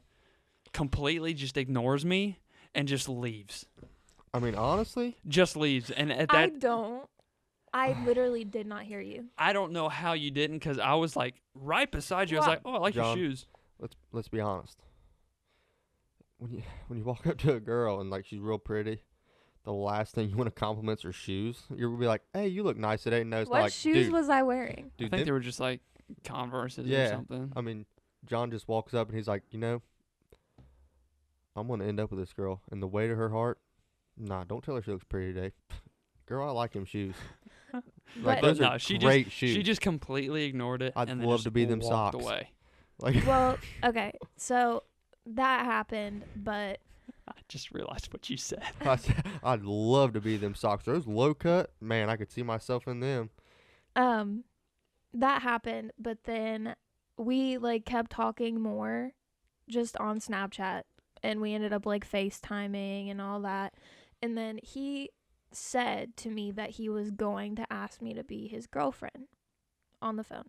Oh, he said, I'm not doing it right now. In person, I'm gonna do this. He said that he was going to the next day or whatever, like Okay. at school. Yeah, I So was you're like excited at this point. Yeah, You're like, I was ready for you're it. like, all right, And he's, so he's cute. I'm standing outside of a classroom the next morning, right beside his locker, and I'm like waiting on him. And so he goes to his locker, like I don't know if he sees me or not. I'm like waiting, and then I just walk up to him and I'm like, "So, do you have anything to ask me?" And he says, like, quiet, he's like, "I can't do it now." And I'm like, "Why?" What did you say? Like, I don't know. I went black. I can't do it. he There's- just said, there's "I people can't do it watching." now." And I was like super confused, and so I just walked into the classroom. I didn't say At that anything point, else. you're kind of like mad or Yeah. aggravated. Yeah. You're like, all right. He walks Well, up. listen. Let me "What? tell you. I When I can't- tell you, I was just. I can't do it right now. I was a You're- little. I'm looking in your eyes actually right now. This He will didn't never even, work. he did not even look at me. He was like putting his stuff in his locker, and he was like, "I can't do it now." Brother, nerves got to me. I mean, I'm socially weird, but that's like on a different level. All right, you can't tell me that you were like that. That you weren't like that in high school. But No, I 'cause will once- say, like, I was like crapping myself Oh, yeah. whenever I like walked up to I him. mean, But yeah. I had to do it. But I mean, at the same time, like, if I've been texting somebody, calling somebody, FaceTiming somebody, like, at that point, you're not strangers. It'd be different if you, like, and I'm not dogging you by any means, so do not take it this No, way. I'm taking it that way. Okay, we'll take it that way. But, like, I'm not going to be like, tomorrow, you're going to be mine. And then you walk up, and she's like, and you're like, and I'm late for algebra, and I cannot do this, and like, Hey, see you I- later. Like, Listen, I can't do it right now. Nice shoes. I gotta go. now, the the way that I kind of had this situation, like you said, you like pass each other in the halls, Yeah. and you like high five, that kind of stuff. I was the guy that like, if I was like really interested in a girl, like I'd be walking down the hallway, and I'd try to be like, do something funny, and be like, she's really gonna dig this, and then like completely make an idiot out of yourself. Yep. And- And they kind of look at you for a minute, and they're like, yeah, dodged a bullet on that one. Yeah, It's like, yeah. yeah, I'm so glad he kept walking. Yeah. So I I mean, think we've all been in that position. there's always that first time when you're like, Oh yeah. just everything just goes blank, and you're like, this is really happening. Yeah. But I I mean, I will say, like, was it that like same night or the next day that you did ask me? think it was the next day. And it's so much easier too once you like just get it out there, and like you just ask it, because like one of two things is gonna happen. She's either gonna say yes or she's gonna say no. But at least at that Yeah, point. you knew I was gonna say yes. I mean, it's Don't like, matter. I mean, you at that point you like know that it's either gonna be yeah, let's do it, and it's great, or no, and it's like, well, at least I know now. Yeah. It's not like. But at the time, that's not what I was thinking of. I was thinking, I just don't know if I can talk to her. Yeah. Like seriously, like when I tell you I went black, my brain was like, just fuzz. Oh, I have a great question then to add on to Fuzz. that. What? Just because now I know the whole story of how you guys got together. How awkward was the first kiss? I can tell you the story. Oh, this is great. Okay, so I don't know when this was, but he was we were going out to my driveway because he was leaving my house, Mhm. and this isn't like a long story either. We were just standing there. I guess we were kind of like talking or whatever, and then I go to check the time on my phone, Mhm. and I kind of like look back, and he kisses like the side of my mouth. No, it was It was so bad. quick. Was it like a? Yeah. It was like a hit and run type of situation. I'm gonna kiss her and she's gonna like it or not, but I'm getting out of swing It was radius. literally like a hit and run. I was like, "Mwah, all right, see you later. I'm going on vacation." Yeah. Because really, that's what happened. I wanted to do it because I was getting ready to leave for vacation. Well, no, I think it was a little bit before that because you came over again right before vacation, and that's when we like swam and stuff and like. Oh yeah, that's right. That's right. So, the asking out was awkward. The first kiss was awkward, but obviously we're doing a whole lot better now because you guys are happy and been together for how Almost many 5 years? Yeah, I mean, so something worked out in the plan there. Yeah. I mean, it probably wasn't the commenting on the shoes, but something else really got I think her that's attention. what sealed the deal. Yeah. I mean, honestly, she's saying she didn't hear that. She's probably like, She's like, my favorite part about me is my shoes. you noticed my shoes. I did get my eyebrows done, but he noticed the shoes. Yes, that's And the I important thing. specifically tied them a certain way this morning. But to you see know if what's people funny noticed. now? Every pair of shoes she gets, I just dog her for it because I'm like, why? Like those don't look. Actually, the more that I thought about it, I was probably wearing those white Vans, and you have a pair of those now. Nah, I'm getting ready to throw those away because I wore those today at work, and I have blisters on the back of my feet. But they were good when you first got them. Yeah, they were. Actually, Mason was the one that convinced me to get those. Vans are the best shoes to work out in. Flat. Best $60. But I anyways. beg to In my life. differ. Elle, we're not getting into this conversation right now. All right, It's so a family-friendly podcast, and we are not throwing stuff across the table because I will. so we got me and you out of the way. Yeah. Let's get me and you Yep. out it's, of the way. This one is actually a long one. It is. Because Me and Mason go way back. I mean, I'm Way talking back. like he went to Northwest for a little bit, Yeah, till 6th grade. and we were in the same grade for a while, right? Did you get help? You started a year late. I started when I was 6. Yeah, you so started a I year started late. a year late. So it was. We played sports together. I'm pretty sure. We played football Like and stuff. we together, played. yeah. We played like flag football together. Yeah, Pee-wee I football. still have the DVD videos of when we were on the blue team in flag football Mhm. when we won every single game. Oh yeah. I still have the video. We were. Let me tell you, we were studs. Yeah, I mean it was awesome. Like nobody cared about tackle football when we was playing flag football. No. I mean, it was like the dream team. Yes. But I think the way that we actually met was, I mean, we always went to school together, Yeah, like we always kind of knew who we But- were. but like really didn't know each other until my brother and his sister, Micah, would play sports and Brooke would cheer. So like the games we was always going to, like he was there and I was there, and it was just kind of like I swear I think we've known each other since we had to be like 3 or 4. Yeah, we were super young. Like I mean, it's Because even in middle school when they would play sports together, yeah. we would both be at the sporting events. So it's not like a where did we meet scenario. It's like trying to think of a timeline exactly when. It's that kind we of met. more like, when did we start remembering? Yeah, because I mean, it's like he always lived right up the hill, and we always remembered him as the kid that left Northwest Yes. and lived in Northwest School District. Like, what the heck? Yeah, a lot of people did not like me for that. And then, not too long after that, Jesse went to Valley. Jesse moved first. Did he? Yes. Jesse and Tyler Mitchell both moved. I forgot Tyler. And moved too. then I remember seeing all the signs in the hallway, like, hit hard to go to Valley, stuff like that about football. And then I was like, I'm gonna go to Valley because I don't hit hard. I think I'm going to go to Valley. And so Mom was like, why do you want to go to Valley? And I was like, at the time in middle school, it was because of sports. Yeah, Because I kind of seen how Northwest operated their sports, like awful. in the higher grades. I was like, I think I'm just going to go to Valley just for that reason. Certain last name, you ain't doing nothing. And so I went, and then kind of ended up losing interest in sports and progressively got worse, and then just Yeah. kind of put it off to the side. But obviously I wasn't going to change back to Northwest just because I quit playing sports. So I don't remember you playing. Did you play basketball in high school? yes, I played up to my junior year. Did not play my senior year. No, I did not play my junior year. That's what I was gonna say because I was a sophomore.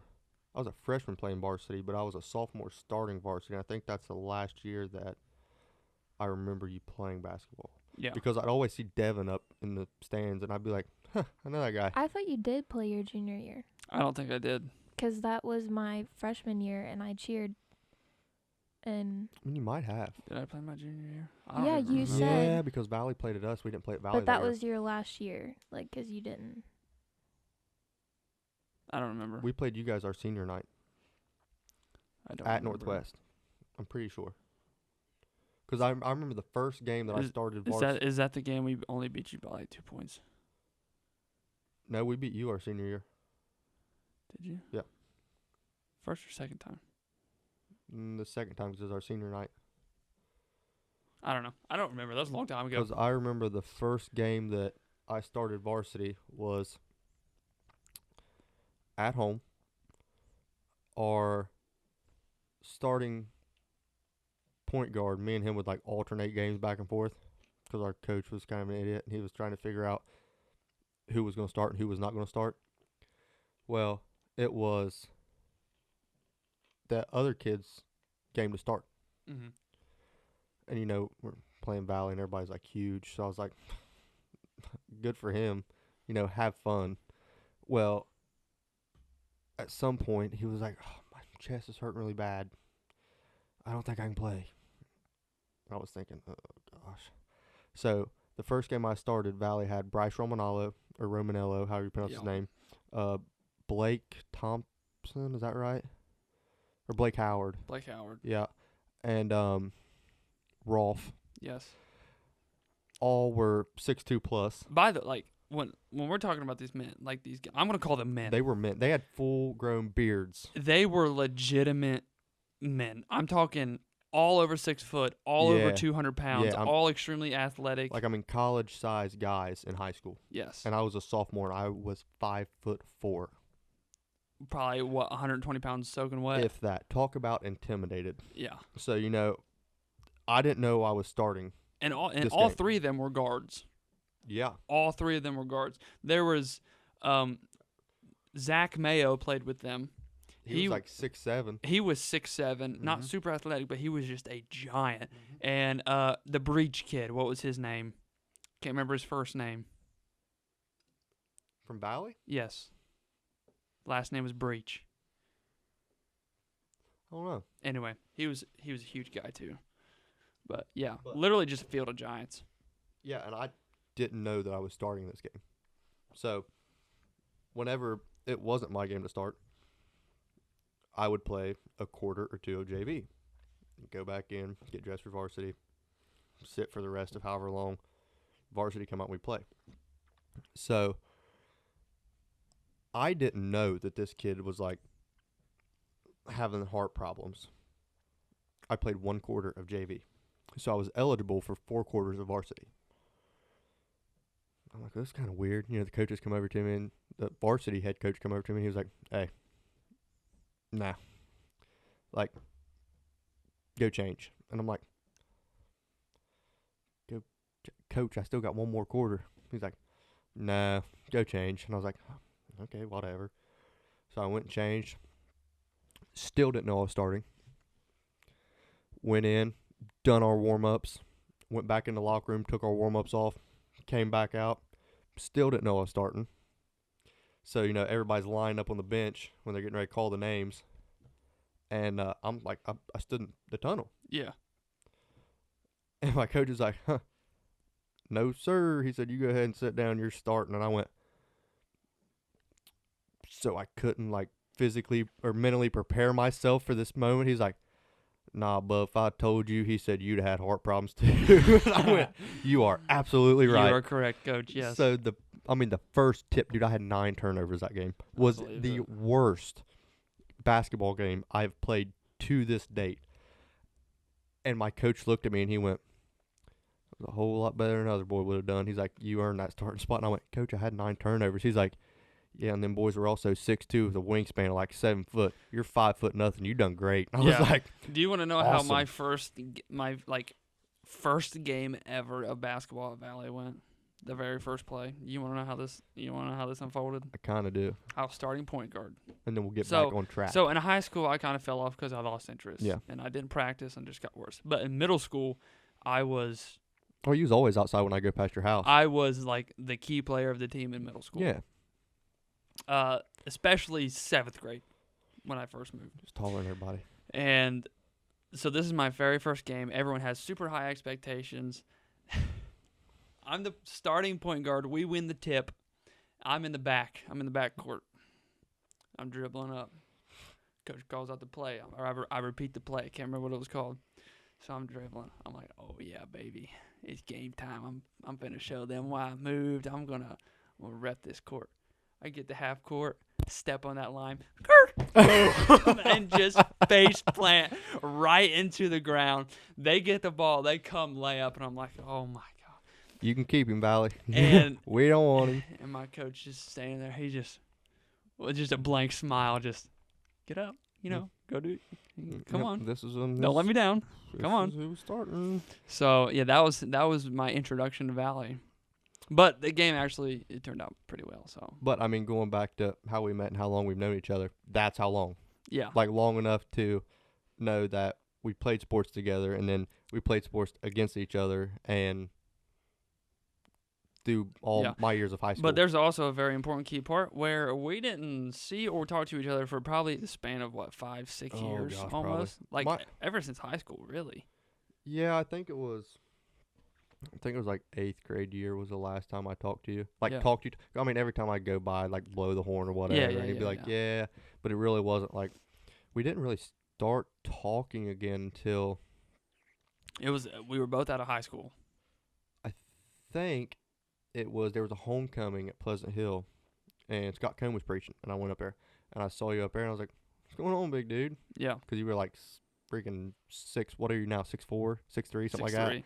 And I mean, last time I saw you was like 6 foot 5'11". I was like, all right. And I was talking to Devin. I was like, what the heck are you feeding him? Like, dude, he just like shot up, and he's like, I don't know where he gets it from. And I was like, Not it. all right. But I mean, that's kind of when it all started. I'm pretty sure you come down when I preached my first message at Henley too, I think. Mm-hmm. And that was 2019. There was a bunch of people there. I've never seen that church house have that many It people there. was a full house. I was scared to turn. I was sitting on the front pew, and I kept hearing the back door open and close, and like the voices started like multiplying, and it started getting a lot louder.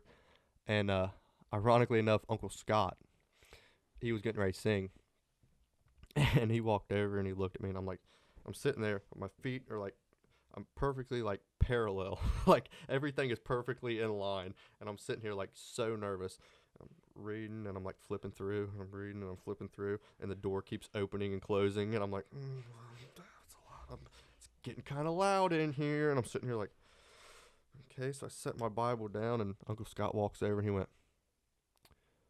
"You nervous?" And I went, "I'd be lying if I said no." And he went, "Dude, you ought to see how many people are here." And I went, "Is there a lot?" And he went, "What do you consider a lot?" And I went, "Dude, I've never seen more than like 25 people in this church." And he went, "Yeah, we're probably triple or quadruple that right now. But hey, There's a lot of people. you got it, and God's in control." And I went, Yeah. "Okay, this is great." Yeah. So like he sung and everything, and he went over and he sat down, and he would always sit at that like one corner pew Mhm. up top by the piano. Yeah. And whenever I was getting ready to go up to preach, he came over and he was like crying. Uncle Scott was always always supportive, always, didn't matter what she was doing. And he walked over and he gave me a hug. He told me he loved me. He was crying, and I was like, "Don't make me cry before I go up here, because I'm not going to look tough." And as soon as I walked to the side. I started walking up behind the pulpit, and I still didn't look yet. And as soon as I got to, this is the first time that I had been behind the pulpit with a Bible. Like, we had been up there and we had sang before, Yeah. but there was always like 15 to 20 people in there. Yeah. And that was nerve-wracking for me. So like, I knew my way to the pulpit, so I'm like walking up through there. I'm not looking. And I turn, I set the Bible down, and as soon as I looked up, Uncle Scott went, and I went,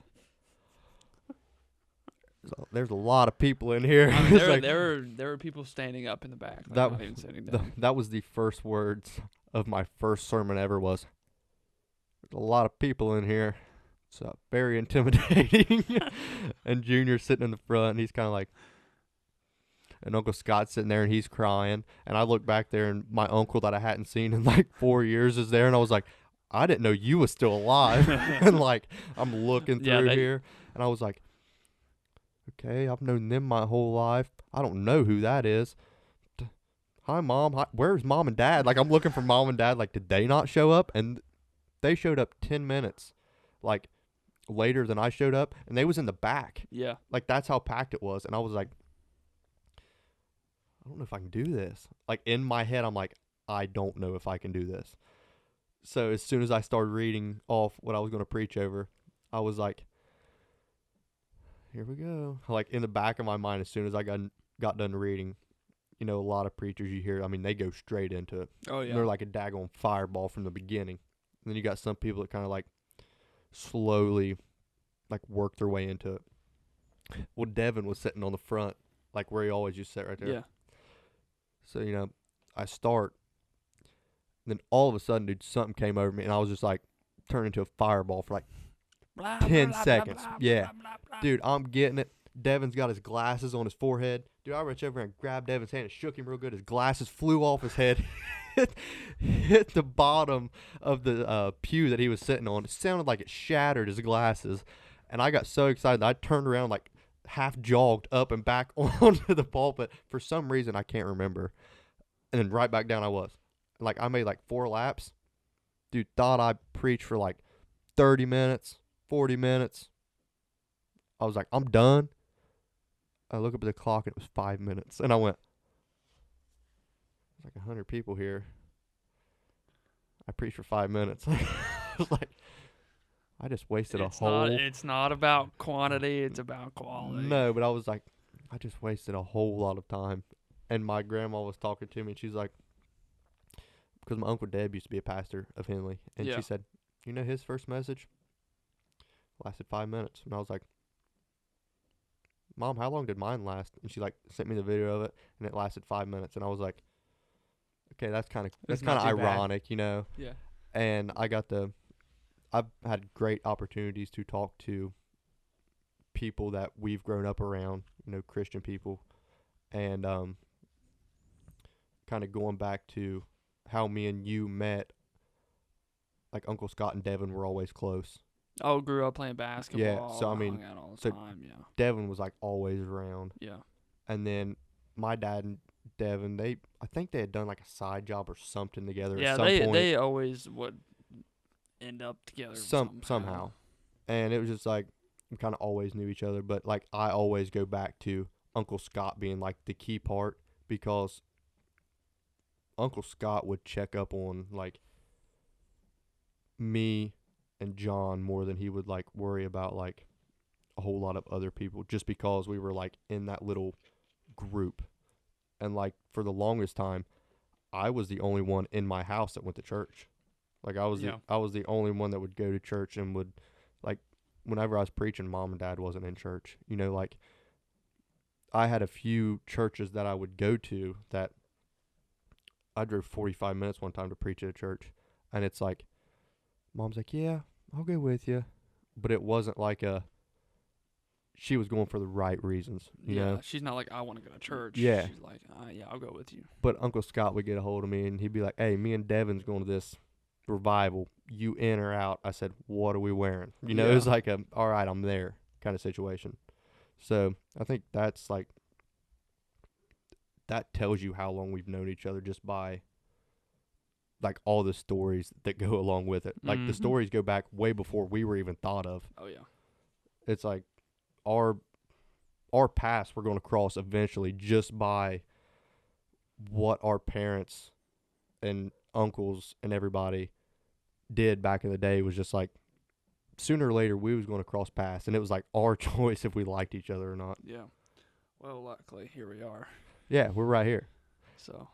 But the main question that I have for both of you guys is you guys told me, how you met and how you, like where you met. And then we talked about how we met and how long we've known each other. But here's the main question that I have wrote down. And it is serious. And better be juicy. It is. And this one is, I want you to be 100% honest. Because you guys know a lot about me preaching. You know a lot about what happened after I was preaching. All the crap that, there you go. All the crap that I had done or had been through. Right? Am I right? Right? Mm-hmm. Okay. So I want you guys to be brutally honest. Now listen. Feelings don't get hurt here. All right.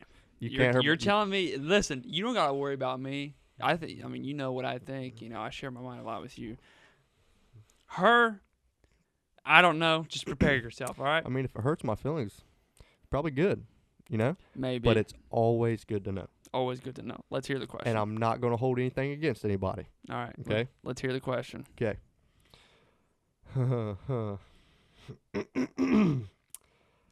What are some aspects of my life do you think needs work? Do you want to go first? Probably just because I know you'll talk for like 20 minutes. Okay. She knows you so well. I know. Well, maybe you should go first because I need to figure out how to say this. So. I mean, you're not going to hurt my feelings. No, I just got to like think about how to word it.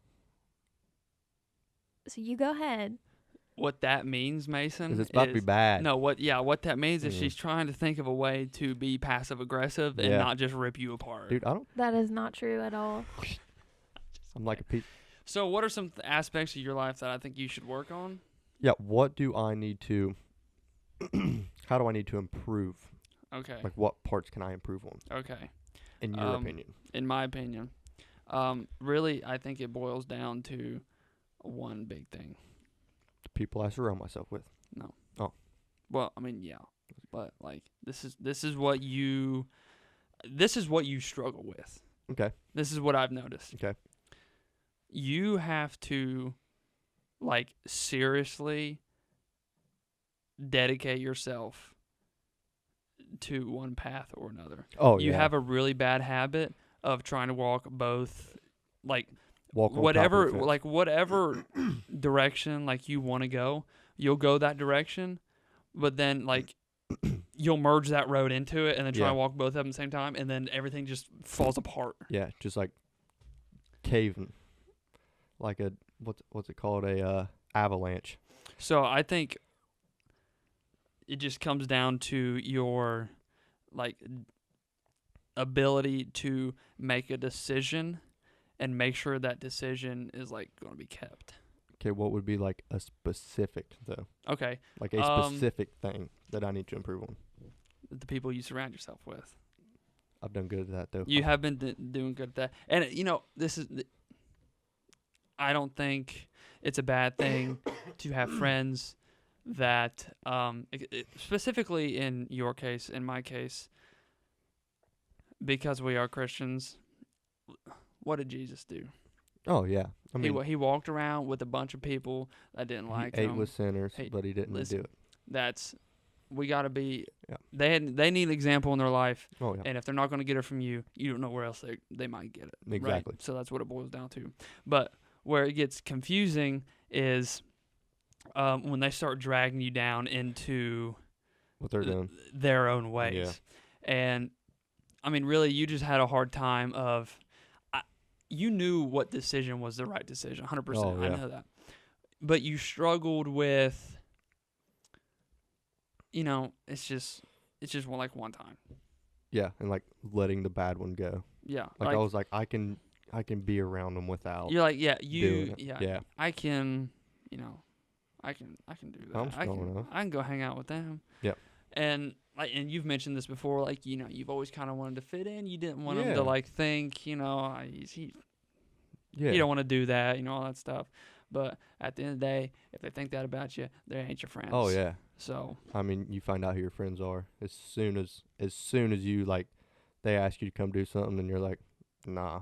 yeah, That's the last time they're gonna ask you to do something. yeah. They bring you flowers at your wedding, but they don't bring you soup when you're sick. Yeah. You know what I'm saying? That's actually that was good. All right, Ella. I honestly don't have a whole lot to say just because I feel like I don't know you well enough to like criticize your life. Oh like yeah, that? you do. No, I mean I really don't. Like I don't know like a lot about you. I just It's a know good thing. you through John. So Yeah. yeah, but I do kind of agree with like the people you surround yourself with. Yeah. 'Cause I remember, like, I was around you before you started hanging out with, like, certain people. Did we name people? No, we didn't name anybody. Okay. Well, you probably know what I'm talking about. And I would see, like, pictures on social media, We talking about guy people or girl people? guy people. We did name one earlier. Well, But, yeah, like, those yeah. people. And I would see pictures on social media, and I'm like, man, that really doesn't Look seem like good. Mason Yeah. at all. And, like, it would worry me because I knew Mhm. that John really likes being around you Yeah. and really enjoys being friends with you. And I just didn't want, Me to drag him into yeah, that. Yeah. but I also didn't want you to be in it either. Yeah. So, yeah, like, I feel like that's really all I can say. I mean, I know whenever me and John, like, the first time, because, I mean, if we're just going to say it, might as well just say it and get it out there. I was pretty much an alcoholic for a long time, like, after I got done preaching, for a while. And I saw John, apparently, at the Briar Patch. Apparently. And, I mean, I can laugh at it now, but it was, like, crazy sad, like, then, thinking about it. Mm-hmm. Where like a couple days after, he's like, yep, I saw you at Briar Patch. And this is when I like saw him in person. He was like, saw you at Briar Patch. I was like, when did you see me at Briar Patch? He was like, dude, you come walking out like 30 cases of beer, 30 racks, and said, you want a beer? I said, where was I at? He said, in the driver's seat. I said, oh my gosh. I was like, seriously? He was like, oh, dude, you were smoked. He's like, you wasn't even there. And I went, it's nice to know. Yeah. Yeah, So, I it was actually like- told him about that just a couple days ago. Yeah, I was like, when did I see you at Briar Patch? He's like, oh, dude, yeah. He's like, you was like double fisting cases out of there, and it was like bad. And I went, I wasn't driving, was I? He's like, oh, yeah, you was in the driver's seat. And I was like, huh, well, that explains a lot of how my ball just kept rolling downhill. And I mean, it took me to a point where I had to be brought down to my knees to like realize that, you know, you got to cut people out. You got to cut people out, and there's people out there that don't want the best for you. There's people out there that want you to conform to their ways so they don't feel like crap about what they're doing. Because if you can do something worse than they're doing, they don't feel so bad. You know what I mean? It's like if they can have a bad situation and they can bring your name up in it and like be like, yeah, but this guy done this. Am I really that bad? You know? And it's like I can easily just throw it off on somebody else like that. You know? That goes back to like the accountability thing where it's like we have to admit, you know, I was wrong. Like I was an idiot. I had a path that I was going, then I had another path that I wanted to go. It's like you wanted to live a double life. Yeah. And, you know, me and Uncle Scott had talked about that, and you and Uncle Scott had talked about that. Cause we talk a lot about you. yeah, Uncle Scott was like the father figure that I needed. Like, don't get me wrong, I love my dad to death. Love my dad. But when it comes to following God, I can't love my dad that much in that way. Yeah. Because the way that some stuff is carried out and the way that some actions are played, you can't trust what somebody says when they're not living that life. Mm-hmm. You can't. Exactly. Their opinion is 100% irrelevant from somebody that's actually living that life. So I would talk to Uncle Scott all the time. And then whenever I fell out of church, John would still talk to Uncle Scott quite a bit. And I would too, but it wouldn't be as often. So Uncle Scott told me one day whenever this was like a few months before he passed away, that I was talking to him, and he said me and John was talking about you. I was like, was you? He said John wants what's best for you. And I was like, yeah, I know. He said, and I want what's best for you. I said, yeah, I know. He said, bub, you can't keep walking on the middle of the fence. He said, because sooner or later you're going to fall in that fire and you ain't going to get out. And like, that hit me so deep just because the way that he lived his life and the way that whenever he was singing or whenever he was preaching, he would be like, you know, if I die right now, I know where I'm going and I don't have to worry about that, and my family knows where I'm going. That kind of confidence that you know where you're going is like amazing to me. Mm-hmm. Because when you don't worry about when you're going to die, you love life. Oh yeah, 100%. But whenever you're living in a life full of sin and you're living in a life full of regret, the best day you're going to have is right then and there. You have nothing to look forward to. Yeah, like there is no tomorrow. You have no, if you die, hell's hot, you know? But if you live your life in the way that we're supposed to, and the reason that we were created in the first place, your life's so great. Yeah, like people think like real Christians are miserable, but Oh, yeah. there's a joy in it that you can't really explain unless you experience it. Yeah. You know, And it's like it's a feeling. but it's like deeper than that. Yeah. Like it's just like it don't matter what's like going on, like what had happened that day, or whatever situation that's Yep. too big to handle with in your life Yeah. or whatever. Like you always just seem to find a way to just be happy. Yeah. Like you don't. I mean, you're still gonna worry about it. You're still gonna think about it. Because you're human. You know what I mean? But at the end of the day, like when you go to sleep, Yep. you kind of just start thinking to yourself, yeah, it's really not all that bad. 5-minute prayer does wonders. Yeah, I heard quote the other day, and it was like, I never pray for more than 5 minutes, but I never go 20 minutes without praying. Yeah, that's true. You know. And that's a reason that I really looked up to Uncle Scott in that aspect, because no matter what kind of day I was having, or no matter what kind of day he was having, you know, it was always that you had that common ground where you could talk and you didn't have to worry about weird looks. Like if you go and try to talk to your family about certain things, they kind of just like my dad is notorious for. I've heard this for 100 years. You know what I mean? Like I've heard it my whole life pretty much. Yeah. Like people have been saying it my whole life. And when it comes down to like the very bottom last line drawed, you don't have tomorrow. Yeah. If you're a Christian, you do. Or I don't even want to say Christian, because there's a lot of denominations out there that religion is just trash. Yeah. Religion itself is stupid. Mm-hmm.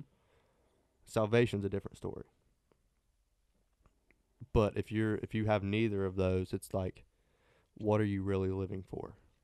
You know, you're not living for anything. You're living for your best day is today. And it might not be the best day you've had, but that's the best you're going to get. Yeah. And what you have here on earth, that's all you're going to get. Unless you turn it around. You know? Mm-hmm. So, I mean, I may have rambled on there, but I kind of felt like it needed to be said. No. You need to get something out there. I mean, it's our job. Oh, yeah. It's our job to do that. Mm-hmm.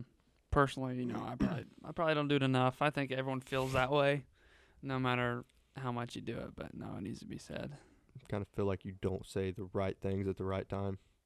Oh yeah. But then when you look back at it and somebody's like, dude, I really needed that. And you're like, yeah, I've cool. talked to people before, like for example, like my manager at Planet Fitness one day, he had to come and work night shift, and I was working out there late because I had got off at 11. He came and replaced me, and no one was in the gym. It was like 3 a.m. yeah. And man, I seriously sat in a massage chair, me and him back there. He didn't go up to the counter one time. He stayed at back. He was like laser focused in this. Taylor? No, it was Tyler. No kidding. Yeah, it was Tyler, which really blew my mind because Taylor's more of an open-minded person. Yeah. Like he'll kind of he'll talk about anything. Yeah.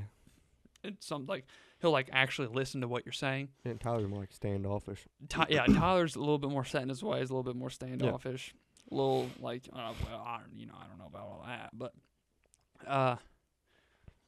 from the hours of 2 a.m. to 7 a.m. I was there from 2 to 7. We sat in the back of Planet Fitness in a massage chair, and we just talked about God. And he was, he's asking all these questions, and I didn't have the answers, all of them. Yeah. Like, dude, I can't answer that. Like, But I don't know. Man, now you got me thinking. But yeah, some of the stuff you're asking me, like, oh, yeah, I should brush up on that. Mm-hmm. But, and he would just ask, and I could tell, something was, working in his head. And at that point, you've done your job. Oh, yeah. Whatever they do With going that forward has nothing to do with you. You plant a seed, somebody's going to water It has nothing to do with you. So it did, it does, because he was you could tell, he was, interested. He was no way. I've told him some stories. One of the stories I told him was my aunt and my uncle were coming home from somewhere late at night, and Mom got up and she's like, God, just tell me to pray for, my sister or whatever. So she kept praying. Would go back to sleep. She'd wake back up and need pray. And she's like, okay, well, last time she's like, yeah, because it had happened 6 or 7 times. Yeah. And she's like, I'm just staying in bed. And then she got a phone call, and they had hit a freaking horse coming home. I mean, everyone was okay, but they had hit a horse. Was the horse okay? The horse died. But I told him that story, and he's like, dude, ain't that funny? I'm like, not really. It's not funny, but it's ironic. No, he meant isn't that funny in the sense of isn't that ironic? Yeah. I'm like, if you really understand it, not really. But kinda. You know what I mean? Like There- everything works in weird ways. There was a reason that she kept waking up and praying. Yeah, you know, It there's wasn't just there's a- coincidence. yeah. Yeah. And like, and it's sometimes it's like subtle things that you don't even realize. Like Yeah. the other day, I was at work, and this guy came through the line, and I'd been at like standing in this same spot for like hour and a half, and I hadn't talked to anybody that's come through, and just randomly I was like, "Hey man, how you doing today?" And like he just like looked at me and like started tearing up a little bit. I'm like, did I hurt your feel? Like, he's just like, you know, man, I can't tell you last time someone asked how I was doing. Yeah. I was like, what do you mean, dude? Like, he's like, no, like, People don't do it anymore. he's like, you don't know, like, what you just did for me. Yeah. And, like, I don't know what I just did for him. No. Like, he could have been contemplating suicide. He yeah. could have been, like, I don't know, just saying, like, hey, man, how you doing today? Just nonchalantly, just another guy, you know, how Yeah. you doing? But it's that small thing. You that- know, it goes miles. Yeah. It opened up his brain to a whole different, like, pathway of, oh, crap, people Like, still actually care. And not even that, like, he could have been, like, you know, he could have been looking for a sign, like, you know, do people still care for Yeah. me? You know, I'm just like, hey, how you doing? You know, there was a thing on Facebook that, like, so many thousands of people shared. And I was just scrolling through Facebook. And this guy had wrote out on Facebook a whole suicide note. I don't know if you guys had seen it or not. I don't think so. But he typed out his whole suicide note on Facebook. He told everybody that he was done. He's letting the voices win. And he typed it all out. Told him where his car was parked, where he was at, hit post, and killed himself. Like, and he typed this all out on Facebook. And it was like, it was along the lines of, you know, nobody thought to talk to him. Like, the whole thing in his note was how he was a burden to somebody. Like, how he didn't do the right things for Mhm. so many years. That how he was just pretty much more or less, for lack of better words, how he was a piece of crap. And what he thought, like, in his own eyes, what he thought he was to other people. Yeah. When in reality, all it would have taken was one person to ask him, you need to talk, man? You know, just like the smallest gesture could have turned his whole trajectory, his whole life around. Oh, yeah. But all he heard was the negatives. That's why you gotta surround yourself with the right people. You Exa- gotta yeah. surround yourself with Yeah. people that like really care about you. Dude, I've cut so many people It's hard. off. It's hard to find that too. Oh, yeah. It's hard to find that, and the only way to find that is through trial and error. I mean, Unfortunately. I've cut so many people off in the last 4 to 5 months that I was telling him earlier. Drake sent me a picture, and he was at B-Dubs, and he was sitting up there, and he was like, all these new TVs and everything, and B-Dubs, ironically, is one place that I would go and pregame before I would go to the bars, which is kind of dumb. Why would you pregame? Anyways, so I was at B-Dubs, like, every day for a long time. You know, getting drunk, drinking, going to a bar, getting in from the bar at like 1 o'clock in the morning and being up at 3 for work. Like, I went from working out and doing that to being sloshed and doing that. So he sent me a picture of like inside of B-Dubs, and I went, when did they remodel B-Dubs? He went, dude, like forever ago. And I went, in my head, I was like, nice. Like, I was kinda like- Nice. Cool. Yeah. Like, that's something that I was like, I was always looking for the, am I doing the right things now? Mm-hmm. I lost a lot of friends. I didn't lose friends, but I lost a lot of people. And I was like, more or less, God, give me a sign. Tell me I'm doing something right here. Like, because like you said, whenever I was preaching, I was like, when I was preaching, I was there. Mm-hmm. Like, you couldn't knock me off. Like, I was really in there. And trying to work myself back to that, because I believe if God puts a calling on your life, He gonna leave that calling on your life. Yeah. But you have to get back to where you're there. And I'm just looking for a sign, anything, to be like, am I doing something right? Bro, not to interrupt. Did that fly just come and smack you in the face? Did it hit me in the face? It came really close to your eye. I saw it on my hand, I'm dude. sorry. I'm sorry. Continue what you were saying. Really? I forget what I was saying. No, I'm kidding. But like I was just looking for any kind of sign, and it was kind of like that was it. Like he was kind of letting me know that Yeah. don't worry about what everybody else is doing. Worry about you, Yeah. because I love John to death, but he's not going to get me to heaven. It's not going to happen. Anything you can say anything you want to me. You can tell me anything you want me to hear. But when it comes down to it, I'm going to stand for myself, and you're going to stand for you. Mm-hmm. I could have my opinion on you. I could have my opinion on Ella. And like I asked earlier, like I was legitimately asking what can I change? Like I was legitimately reaching out to see what your answers were. And I wouldn't have asked that if I didn't value them. Yeah. You know what I mean? Like it's not something I wrote down and be like, man, it's going to be an actual good question for a pot. No. Like I really wanted to know, because that's from the outside looking in. You're right.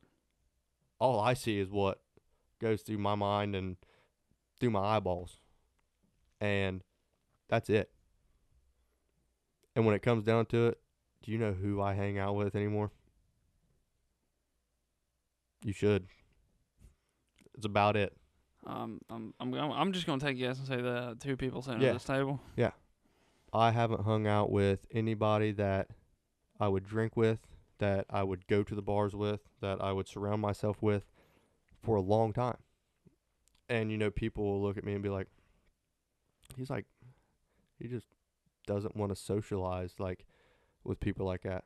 And it's like, it's actually the contrary. Like, I enjoy company. I enjoy people. Yeah. But you just can't be in the environment that no. they're always in.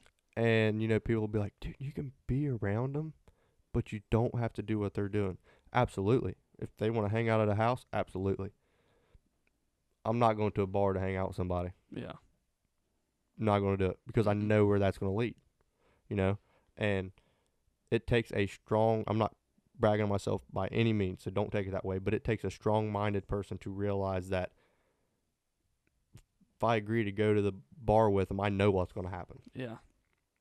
And it could be very easily a thing that you're like, all right, I'm going to go. I'm not going to do anything. Immediately right there, they got you. Right there, it's done. Yeah.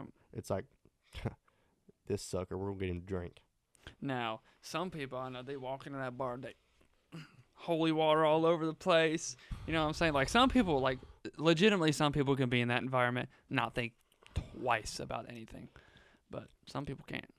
But I look at it as if actually from going from that experience and living that lifestyle for a long time, if you're a Christian, you will never step foot in a place like that. For the simple fact of, if you say, yeah, I'm just going to shoot pool, or yeah, I'm just going to play darts,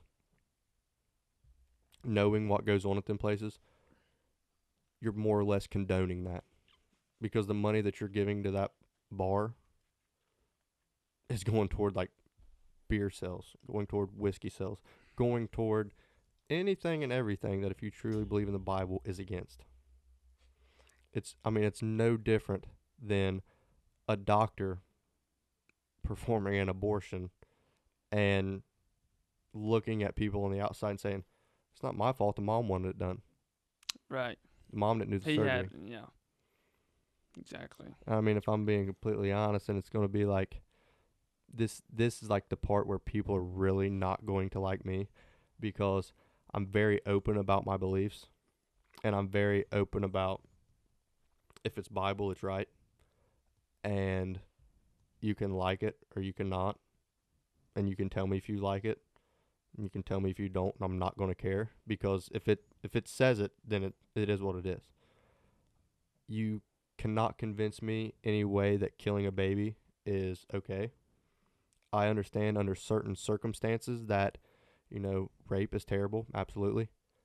Still not that baby's fault. Yeah, no. It's got a heartbeat. It's got hands. It's got eyes. Even before it has a heartbeat, it's growing. And nothing that is dead grows. It's true. So you can't tell me that that is okay. Or not alive. Something No. that's not alive cannot grow. And why is it considered a double homicide if a mom gets murdered and she's pregnant, but it's not a homicide when she decides she wants to kill her own baby? You can't justify to me that that's right. Yeah, it's I a don't little care. confusing. I don't care how many news articles you have to back it up. I'm not going to look at you and laugh, but I'm going to look at you and my face is really going to be like, this person is not very intelligent. And then if you do ask me about it, then you're going to get your feelings hurt because I really don't care. Yeah, this world, The world is conforming to the world, not the Bible anymore.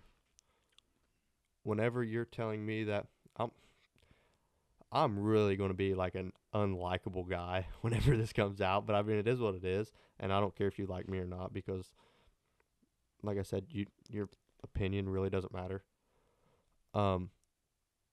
Whenever people are saying that things in the Bible are wrong, and they're turning it around to the things that are wrong are right, and the rights are wrong, then you kind of are a little bit twisted minded, if you ask me, or a little messed up in the head, for lack of better words, because it worked for thousands of years. Why would we change it now? You know what I mean? mm-hmm. Like, why would we need to change it?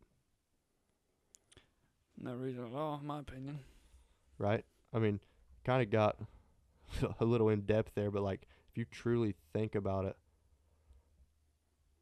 back in the Old Testament, they had a law, and they would sacrifice the best of the best that they had to, clear their sins or whatever. However you want to interpret that part. But now we don't have to do that.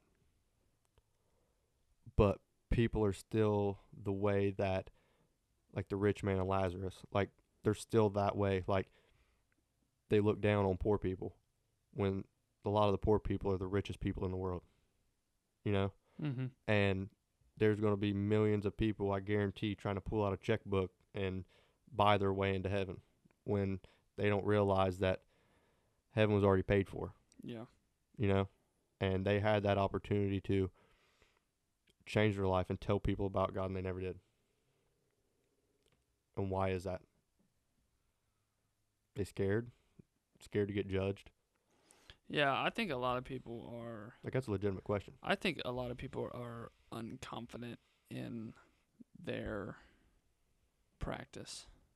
I think not all of it is like being ashamed, but I think a lot of it is just because not necessarily they're ashamed of like the actual like act, but ashamed of like what people are going to like say to them, or how people are going to react, or how people are going to talk about them afterwards.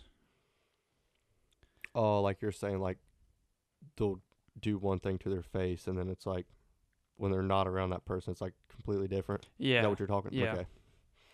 And there's a lot of people like that, actually. Yeah. Like, well, no. I don't think that's what I was talking about. I think I was talking about, like, let's say you're a new Christian. Okay. Okay. And you're like, okay, I'm going to start spreading the word. All right, this is my job. That's what I need to do. Start spreading the word. I think a lot of people would be hesitant to do that, not because they're embarrassed of their religion or their beliefs, but more concerned on what people are going to think after they do it. Okay. And how they're going to talk about them after. Like their reputation. Yes. Okay. He's a nut.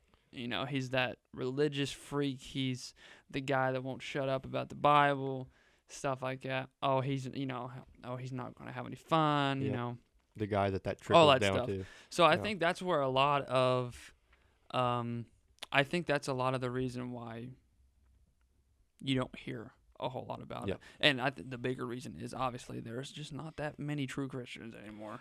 There's not, and I think that we're like coming down to the part of life where the Bible talks about persecution, and the Bible talks about more or less Christians being killed, which that's already happening. Not here. I mean, I guarantee it's happening here, but other sail across the ocean, Yeah. take a vacation. but other countries, it is absolutely And it's been happening for a while. yeah. I mean, they're cutting Christians' heads off. Yeah. For saying that they're Christians. They're killing innocent people just by their beliefs. Yeah. And we think that America, we have it terrible. We think price of gas is expensive. How am I going to afford to get gas? How am I going to afford to buy groceries? Okay, well, that little kid in that house over there across the ocean just got killed because he said he believed in God. So how do we really have it bad? Yeah. And they get killed for way less reasons than that, too. Oh, absolutely.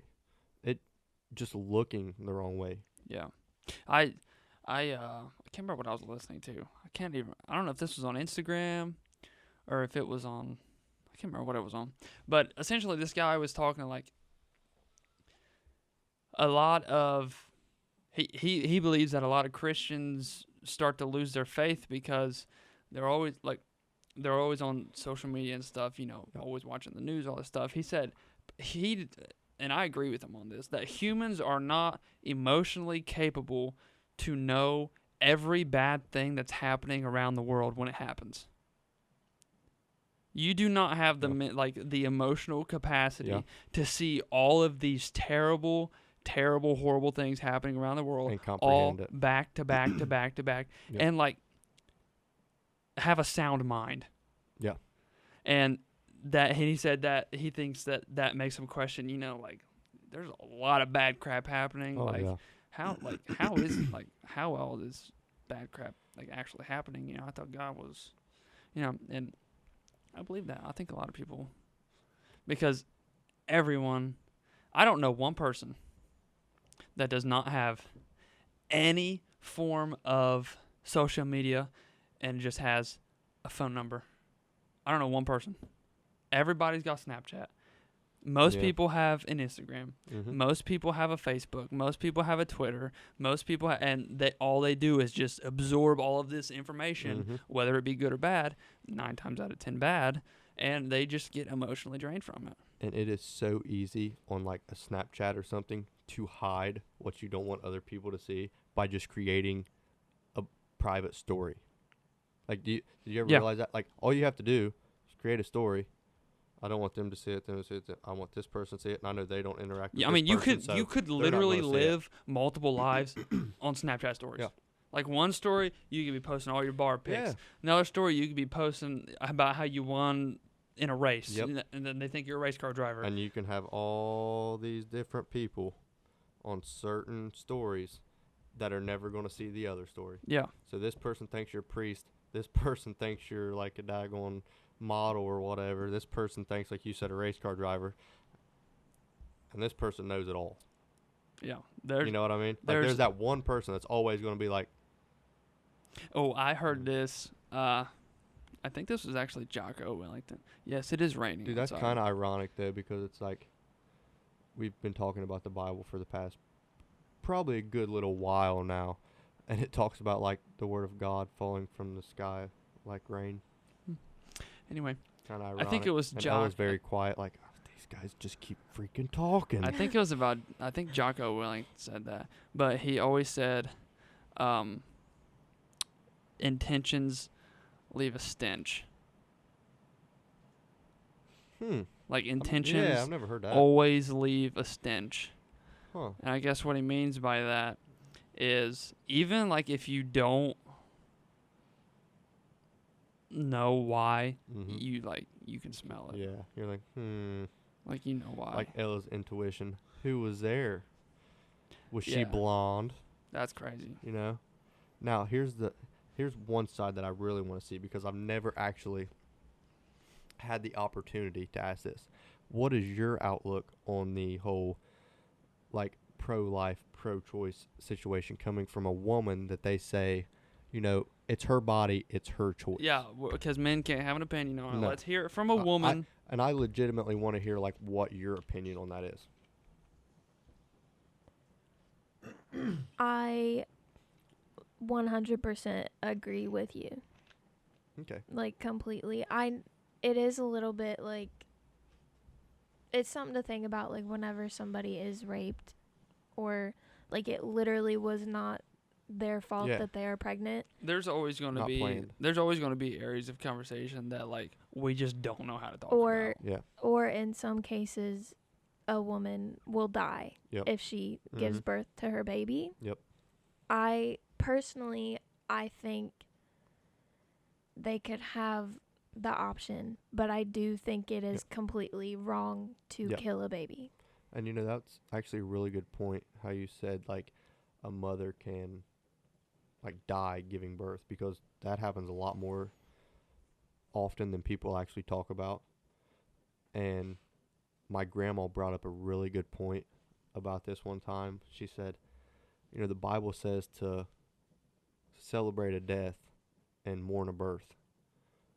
And I didn't know that was in the Bible until like you really dig deep. And whenever people are like crying at a funeral and like they're sad, we're not supposed to be sad at a funeral. We're supposed to be sad when a baby is brought into the world. Yeah, because they And got that's to weird. deal with all this crap. And that's weird to think, ain't it? It's Yeah. like we think the total opposite. Yeah. And then you kind of look at that and you're like, but no, I agree. That would be, I'm not saying that wouldn't be a tough decision, because that would be. I mean, if a doctor walked But out and looked at you and said, okay, we either got to do something with this baby or your wife's going to die, and you have 2 minutes to tell me what we're doing, because we don't have that long. But like, it really shows you who a person is Absolutely. when they have the kid Yeah. in that situation. Yeah. You know what I mean? Like Yeah. that just shows you the like the two spectrums that there Yeah. are. That this person would rather die and let this thing that they've never met before, they've never seen, Yep. only feel, Yep.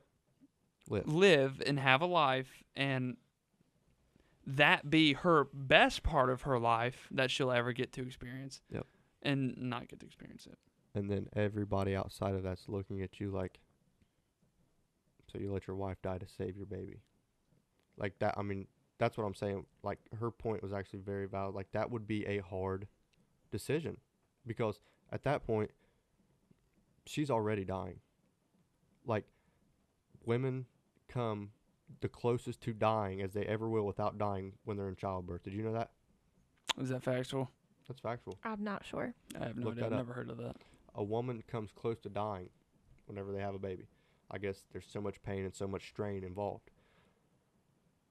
But if somebody comes out and says, like, she is going to die if we save this baby, but the baby's going to die if we save her. Now the ball's in your court, but you don't have forever to think about it. You got a split second to tell that doctor, save my wife or save my baby. You can't be like, can you save them both? Can you? You have one or the other. And it's like, you are the voice now. A woman has the voice to nowadays say if they want to keep it or not. They have that voice now. But let's say that part wasn't even in the equation. And she's unconscious. She cannot answer for herself. Obviously, a baby can't answer for itself. Now it's on you whenever he comes out and says that. And you have seconds to think about that. Genuinely, I don't know if I'd be able to answer that Right. question. And you don't know what you would do until I mean, you're in that situation. Because like either way, I mean, you lose horrifically. Yeah, I mean, there's a win on each side, but there's also a a loss. horrific Yeah, L. You know what Yeah. I mean? Like that is a no winning decision. no. And then you live with that decision that you made that call. Yeah. Because if your wife wakes up and she's like, well, where's the baby?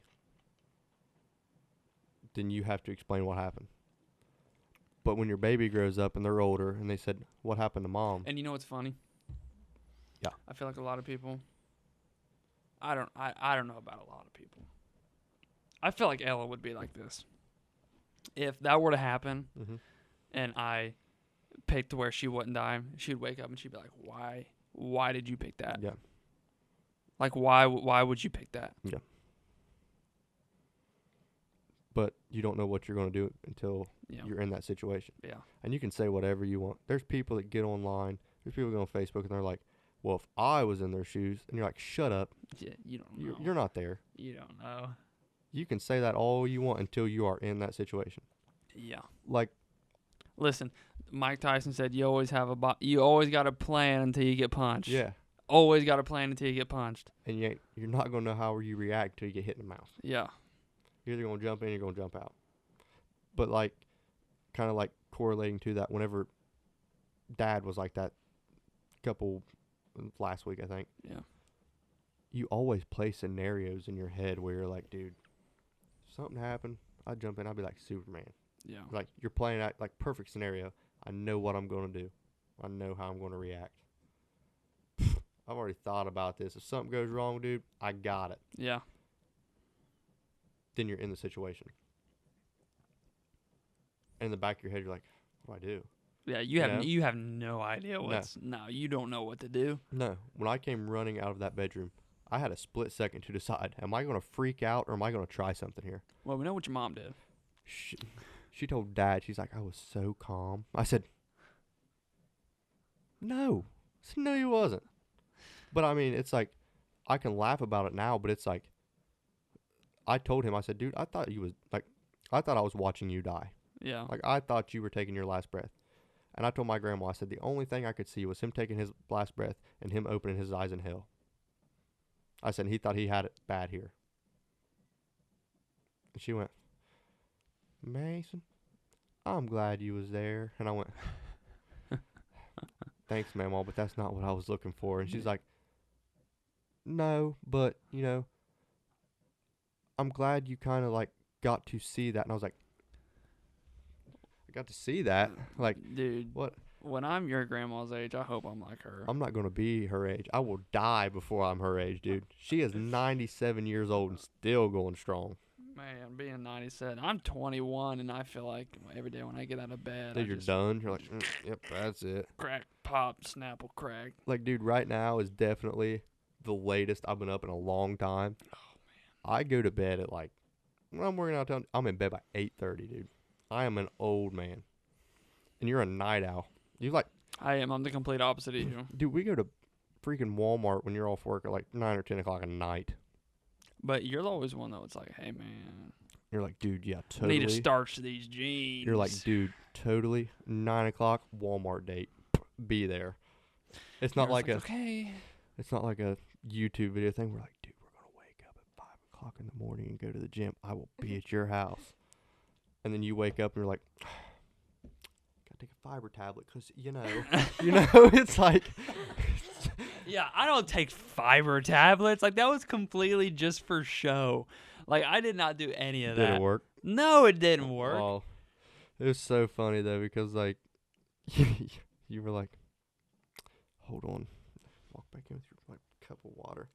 Fiber tablet. You know what fiber's for. It's like. You know what fiber's for. I mean, no, that was, That was, like, a whole thing where, like, this is, like, what I think we need to do. Like, people are going to see how we are, like, actually.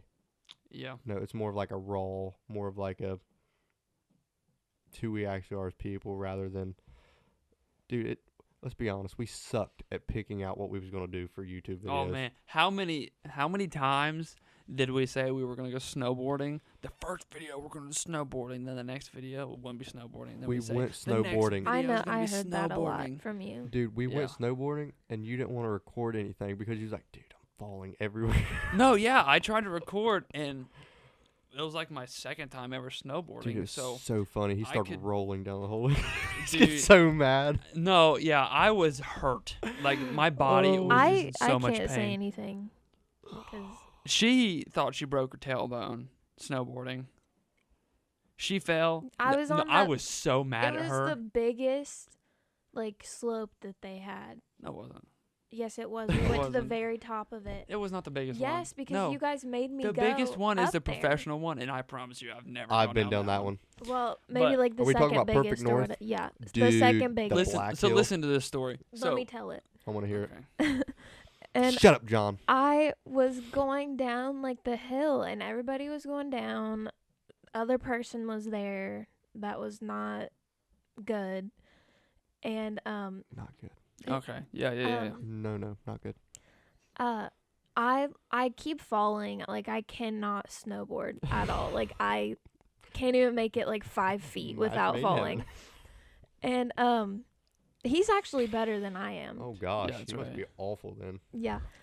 And I don't know where I was. I think I was like kind of close to the bottom, and my feet just completely slip out from under me, and I'm not even kidding. Like I like had like air time, and I landed right on my tailbone, and I had to lay there for a second, face down in the snow. Like I could not. I thought I was like paralyzed or something. Were you wearing your glasses? No. So this I was gonna is say, this that'd is been so much worse. This and is and I from hear my John. He's like, perspective. "Get up! What are you doing?" And there's like people walking by. Like, is she dead?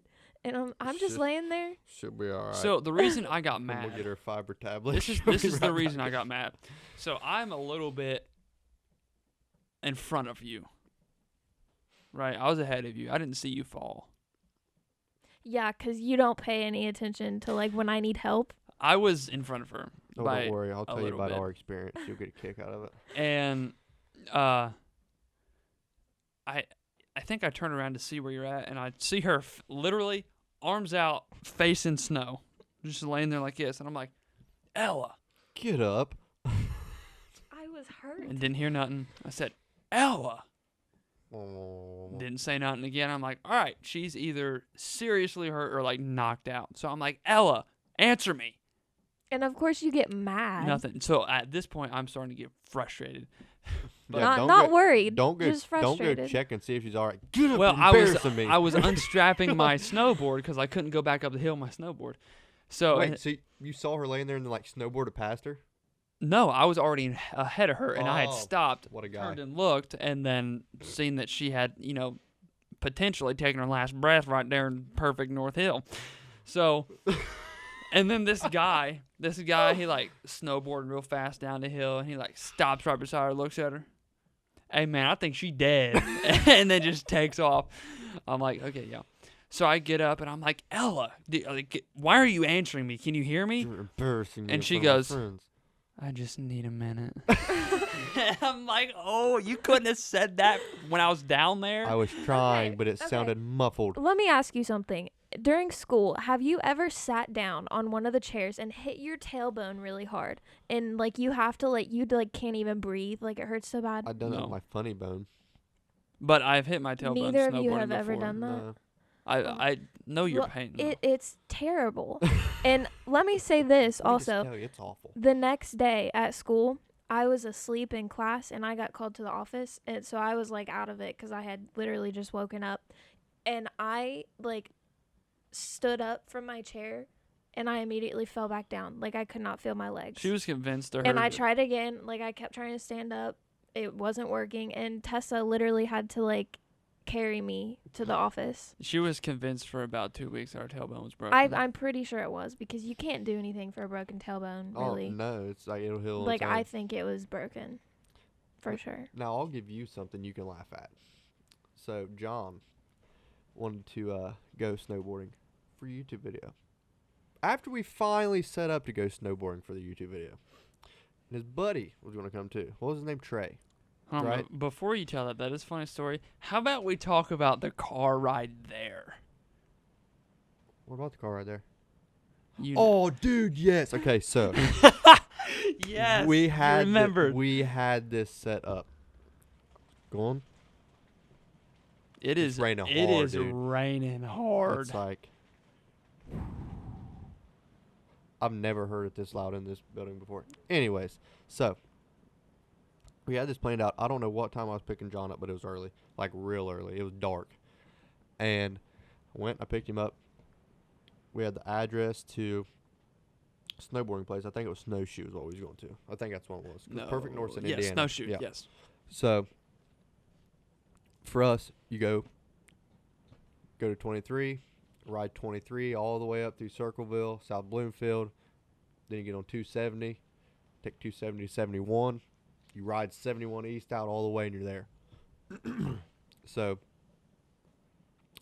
me and John, going up the road, we stopped at the Burger King to get breakfast. No, Wendy's. Was it Wendy's? Yes, Okay. I knew we stopped somewhere for it breakfast. was Wendy's. But we're going up through there, and I had my Honda Civic. So we're going up through here. Somewhat dark still. We just got past Chillicothe. Like, just past Chillicothe. John looks over and went, Mason, you got to pull over. I went, Well, he had been like talking to me for like 10, 15 minutes. Yeah. And I'm just sitting there like not Yeah. answering. I'm just like shaking my head. yeah. Just like, And he was like, you got to pull over. And I went, why? I got to puke. You pull over. We went 70 to 0 in like 2 seconds. Hit the side of the road, and as soon as he opened the door, blah, I mean, I could hear it, and I was like, I can handle puke at a distance. no, But, it like, was, yeah, it was, like, close. As soon as he opened the door, it was like there, and I heard it, and I saw it, and I was like, I was like starting to roll my window down because I was like, I want to puke. So he like got back in. He's like, dude, I'm fine. And he's like drinking his like whatever drink he had, and I could smell the puke on his breath still. And I was like, No, but I had I have puked in my life so many times where I just get it up. I'm like, all right, let's go. Like, I'm fine. Let's keep it rolling. and for me, it was so disgusting because as soon as he got back in the car, I could still smell the puke. And like, it was like, all right. And just like looked right at me, and his breath was like hot and smelled like puke. And I went, yep, okay, let's I go. was swigging my ice cold sweet Yeah. tea that I had washed down all the. So I pulled back out on the road. We got back up to 70 real quick. Real quick. Windows down, airing the car out. Yep. So 70 to 75. Roll the windows up. I'm looking, and like a good ways up, I see this deer in the middle of the median. And I'm like, okay, I'm running 75 mile an hour. This is literally 45 seconds after I just got done vomiting my guts up. Yeah. It was like, because we were past Chillicothe to the point that we were almost to the pilot in Circleville. Yes. Like, we were really close. So I pulled back out, and I saw this deer. John didn't see the deer. I saw the deer. I was like, the deer's not going to make it across 4 lanes of traffic and into my lane by the time I get up there. Dude, this deer was like a daggone track star. It jumped 2 lanes, jumped the median, Seriously.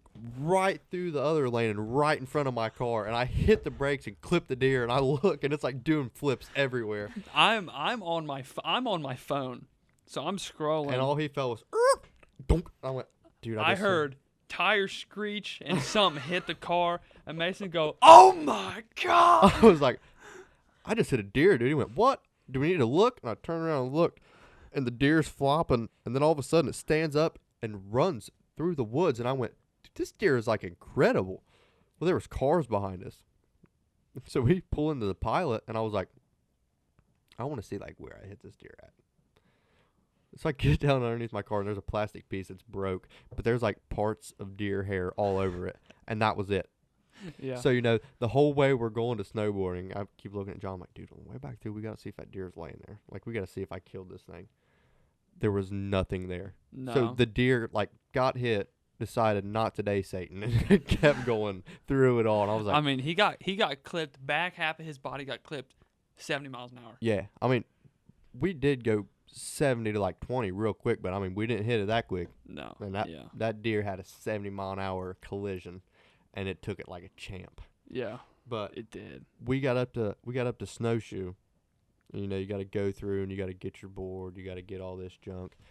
And we're sitting there, and, Trey's like, yeah, dude, I've snowboarded before. And John's like, I've went a couple times, but, like, it's not like, And I went quite a few times. We would go to Perfect North, and I was like, dude, it's fine.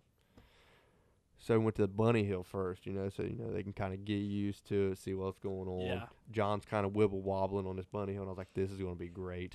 And Trey's over there like, he's pretty good. He's not bad. And then, we start going down through and hitting these ramps. There's a video that I went down through, and I was like, John, do this. I was like, dude, I'm going to, like, ollie pretty much on this ramp. He's like, got you. So, dude, I went up, ollied it. As soon as I hit, my board flipped sideways, and I hit my head off the ground. And, like, just, you can see me slide, and then I just stopped, and I was like, And the funniest part, I remember that video specifically because I laughed so hard because I said, Mason don't know how to, and then just completely wiped out right after that happened. I was like, I mean, that was like the first time I legitimately fell, like snowboarding where it hurt. I was like, this is embarrassing. Yeah, it's no fun. So like, I was like bound and determined I was going to hit all these big hills, because I'm like an adrenaline junkie. I love it. So, you know, we're having fun. We're snowboarding, you know. We're going down through. Everybody's falling, but John is falling, like, a lot. And at one point, I remember his board digging in and going airborne. It dug in frontwards, went airborne. He, like, scorpioned almost and hit the ground. He's sitting there. And I went down by, and I was like, you all right? I'm getting kicked off. And I was cussing up a storm. I took my gloves off, threw them on the ground. I'm effing done with this BS. Oh, yeah. I was like, I've never seen John like this. You go, buddy. Why Like, did it you was get so mad? Oh, dude, it was because hilarious. No, I would get up and fall. Get up and fall. How do you think get I up and felt? fall. No, I'm like, when I literally mean I would get up, go 2.5 inches, and just face plant again. But it was so funny because I would not get off his back. Like, I was just adding on to it. I was like, yeah, John, when you want to start recording? And he'd be like, shut up. And I'd be like, I can start now if you want me to. I can follow you. He said, shut up. And I was like, all right, whatever. So all three of us, we was getting ready to do the big hill, because I told him, I was like, dude, we're going to do, like, it's not the biggest, but you guys are going to do a big hill with me. Because they did not want to do the big hills. And I was like, obviously, I didn't want to do the big hill like, because I'm face planting on the bunny hill over here. It was like a nut up or shut up moment. I'm like, we're going to snowboard, or we're going to, like, go get skis, because when you snowboard, you're hitting these big ones. Fine, whatever. So we get on the ski lift. We was on a 3-man ski lift. This was the end of my snowboarding for this day. So, you got John. You got Trey. Then you got me. I took the hardest side to get off of, you know, trying to be a nice guy, because the lift comes this way and it, like, turns and comes back down the hill. So I was like, you know what? I'll take this side so that they don't have to worry about getting hit by the daggone ski lift if they don't get off in time. They can just go straight out and they don't have to worry about it. Yeah. So we're to the top of the hill, and we're to the point now where it's like you get off or you ride the ski lift all the way back down. Well, John gets off, Trey gets off, and I get off. John smacks into Trey. Trey and John smack into me. The snowboard stays on the ground. He lands on my back, Trey lands on my ankle, and I am now vertically over both of them, and my ankle is wrapped up behind me, and I heard a pop, and I went, oh, it's broke.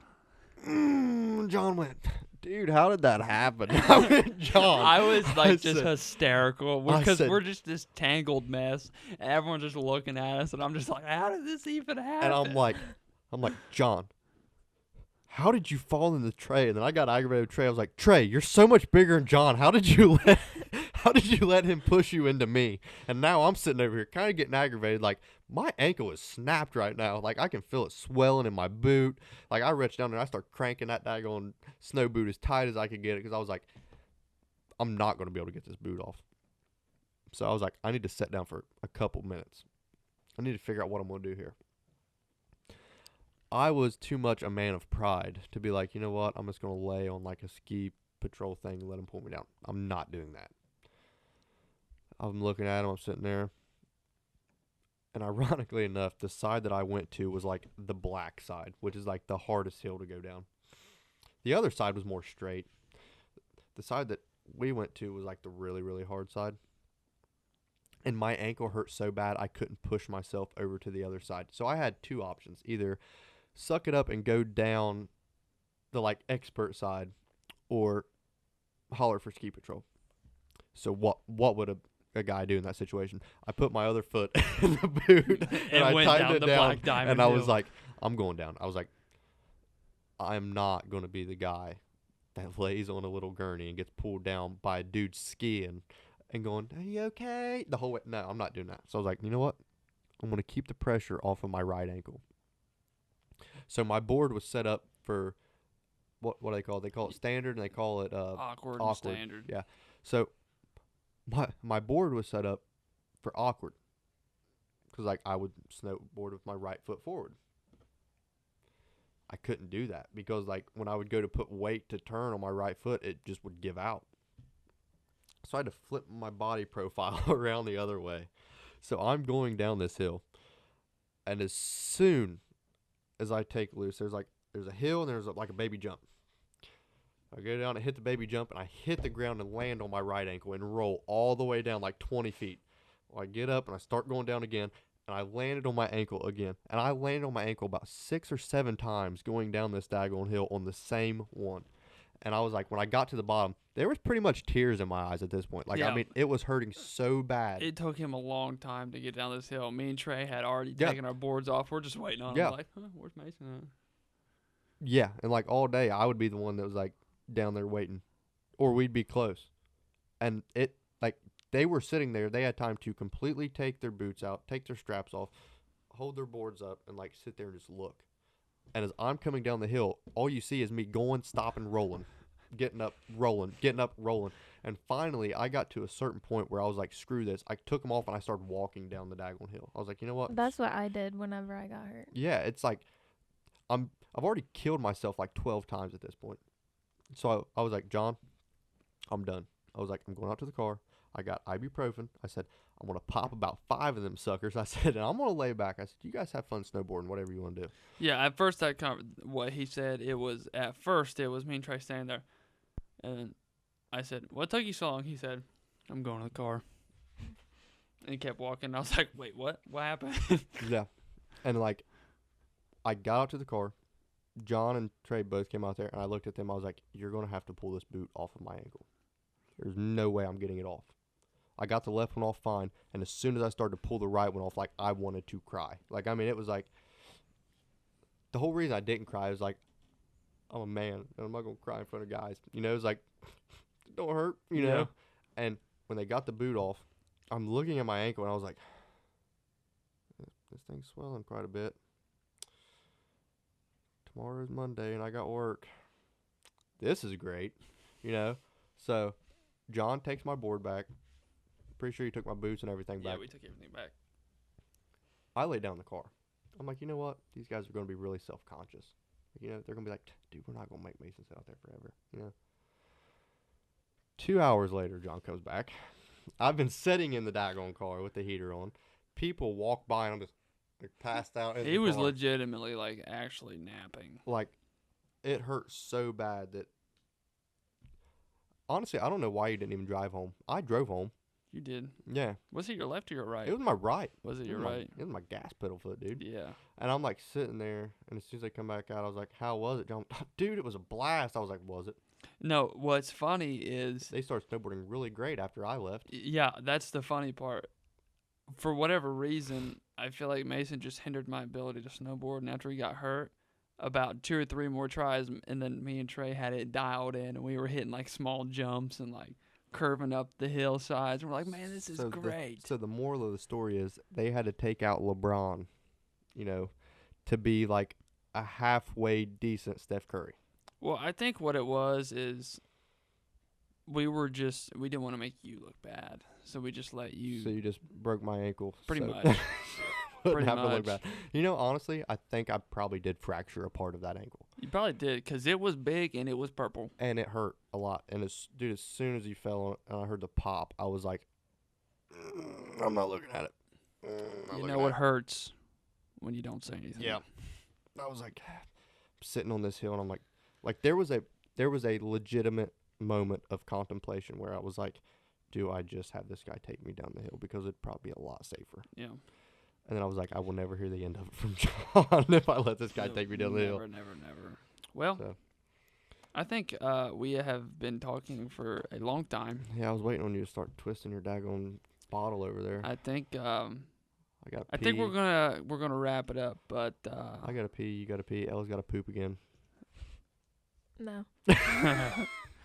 So I think we're just going to go ahead and wrap it up there. I hope y'all enjoyed. Like I mentioned earlier, we are going to try and get some posts out, see if we can get some questions answered, kind of to talk about during the podcast. But And upgrade the headphones because these son of a guns. Upgrade the they sound headphones. good, but daggone my ears are hurting. my ears are burning. Mine are starting to hurt.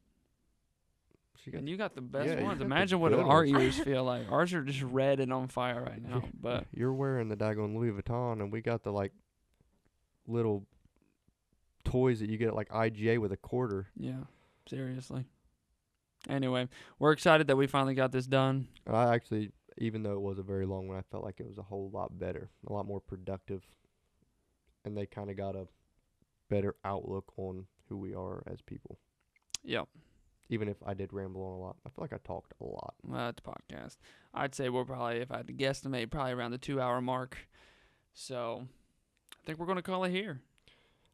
Great idea, I think we're going to call it here. because Um, it's getting late, and Daddy's got to have his beauty sleep. Oh my You gosh. know? All right. If you enjoyed if you enjoyed today's episode, please leave a like, comment, share with a friend, why don't you? And subscribe to the channel. And drop some questions in the comments. Yeah, drop some questions in the comments. Or what you would like a conversation to be about. We're open to all. Yes. Yes, we are. Again, thank you, Ella, for being our fill-in co-host for the day. Expect to see Ella more than usual. And behind the scenes, she'll be running this thing. Yes, behind the scenes. She's like manager, mom, assistant, Yeah. whatever. If we need lunch, Mm-mm.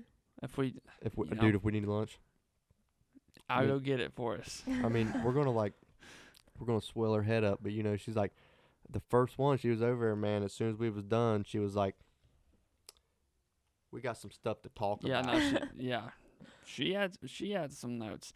Anyway, we're excited to finally get this up and rolling, and we are happy that it is posted. We're gonna call it there. We'll see y'all in the next one. Yeah. Yeah. Sorry about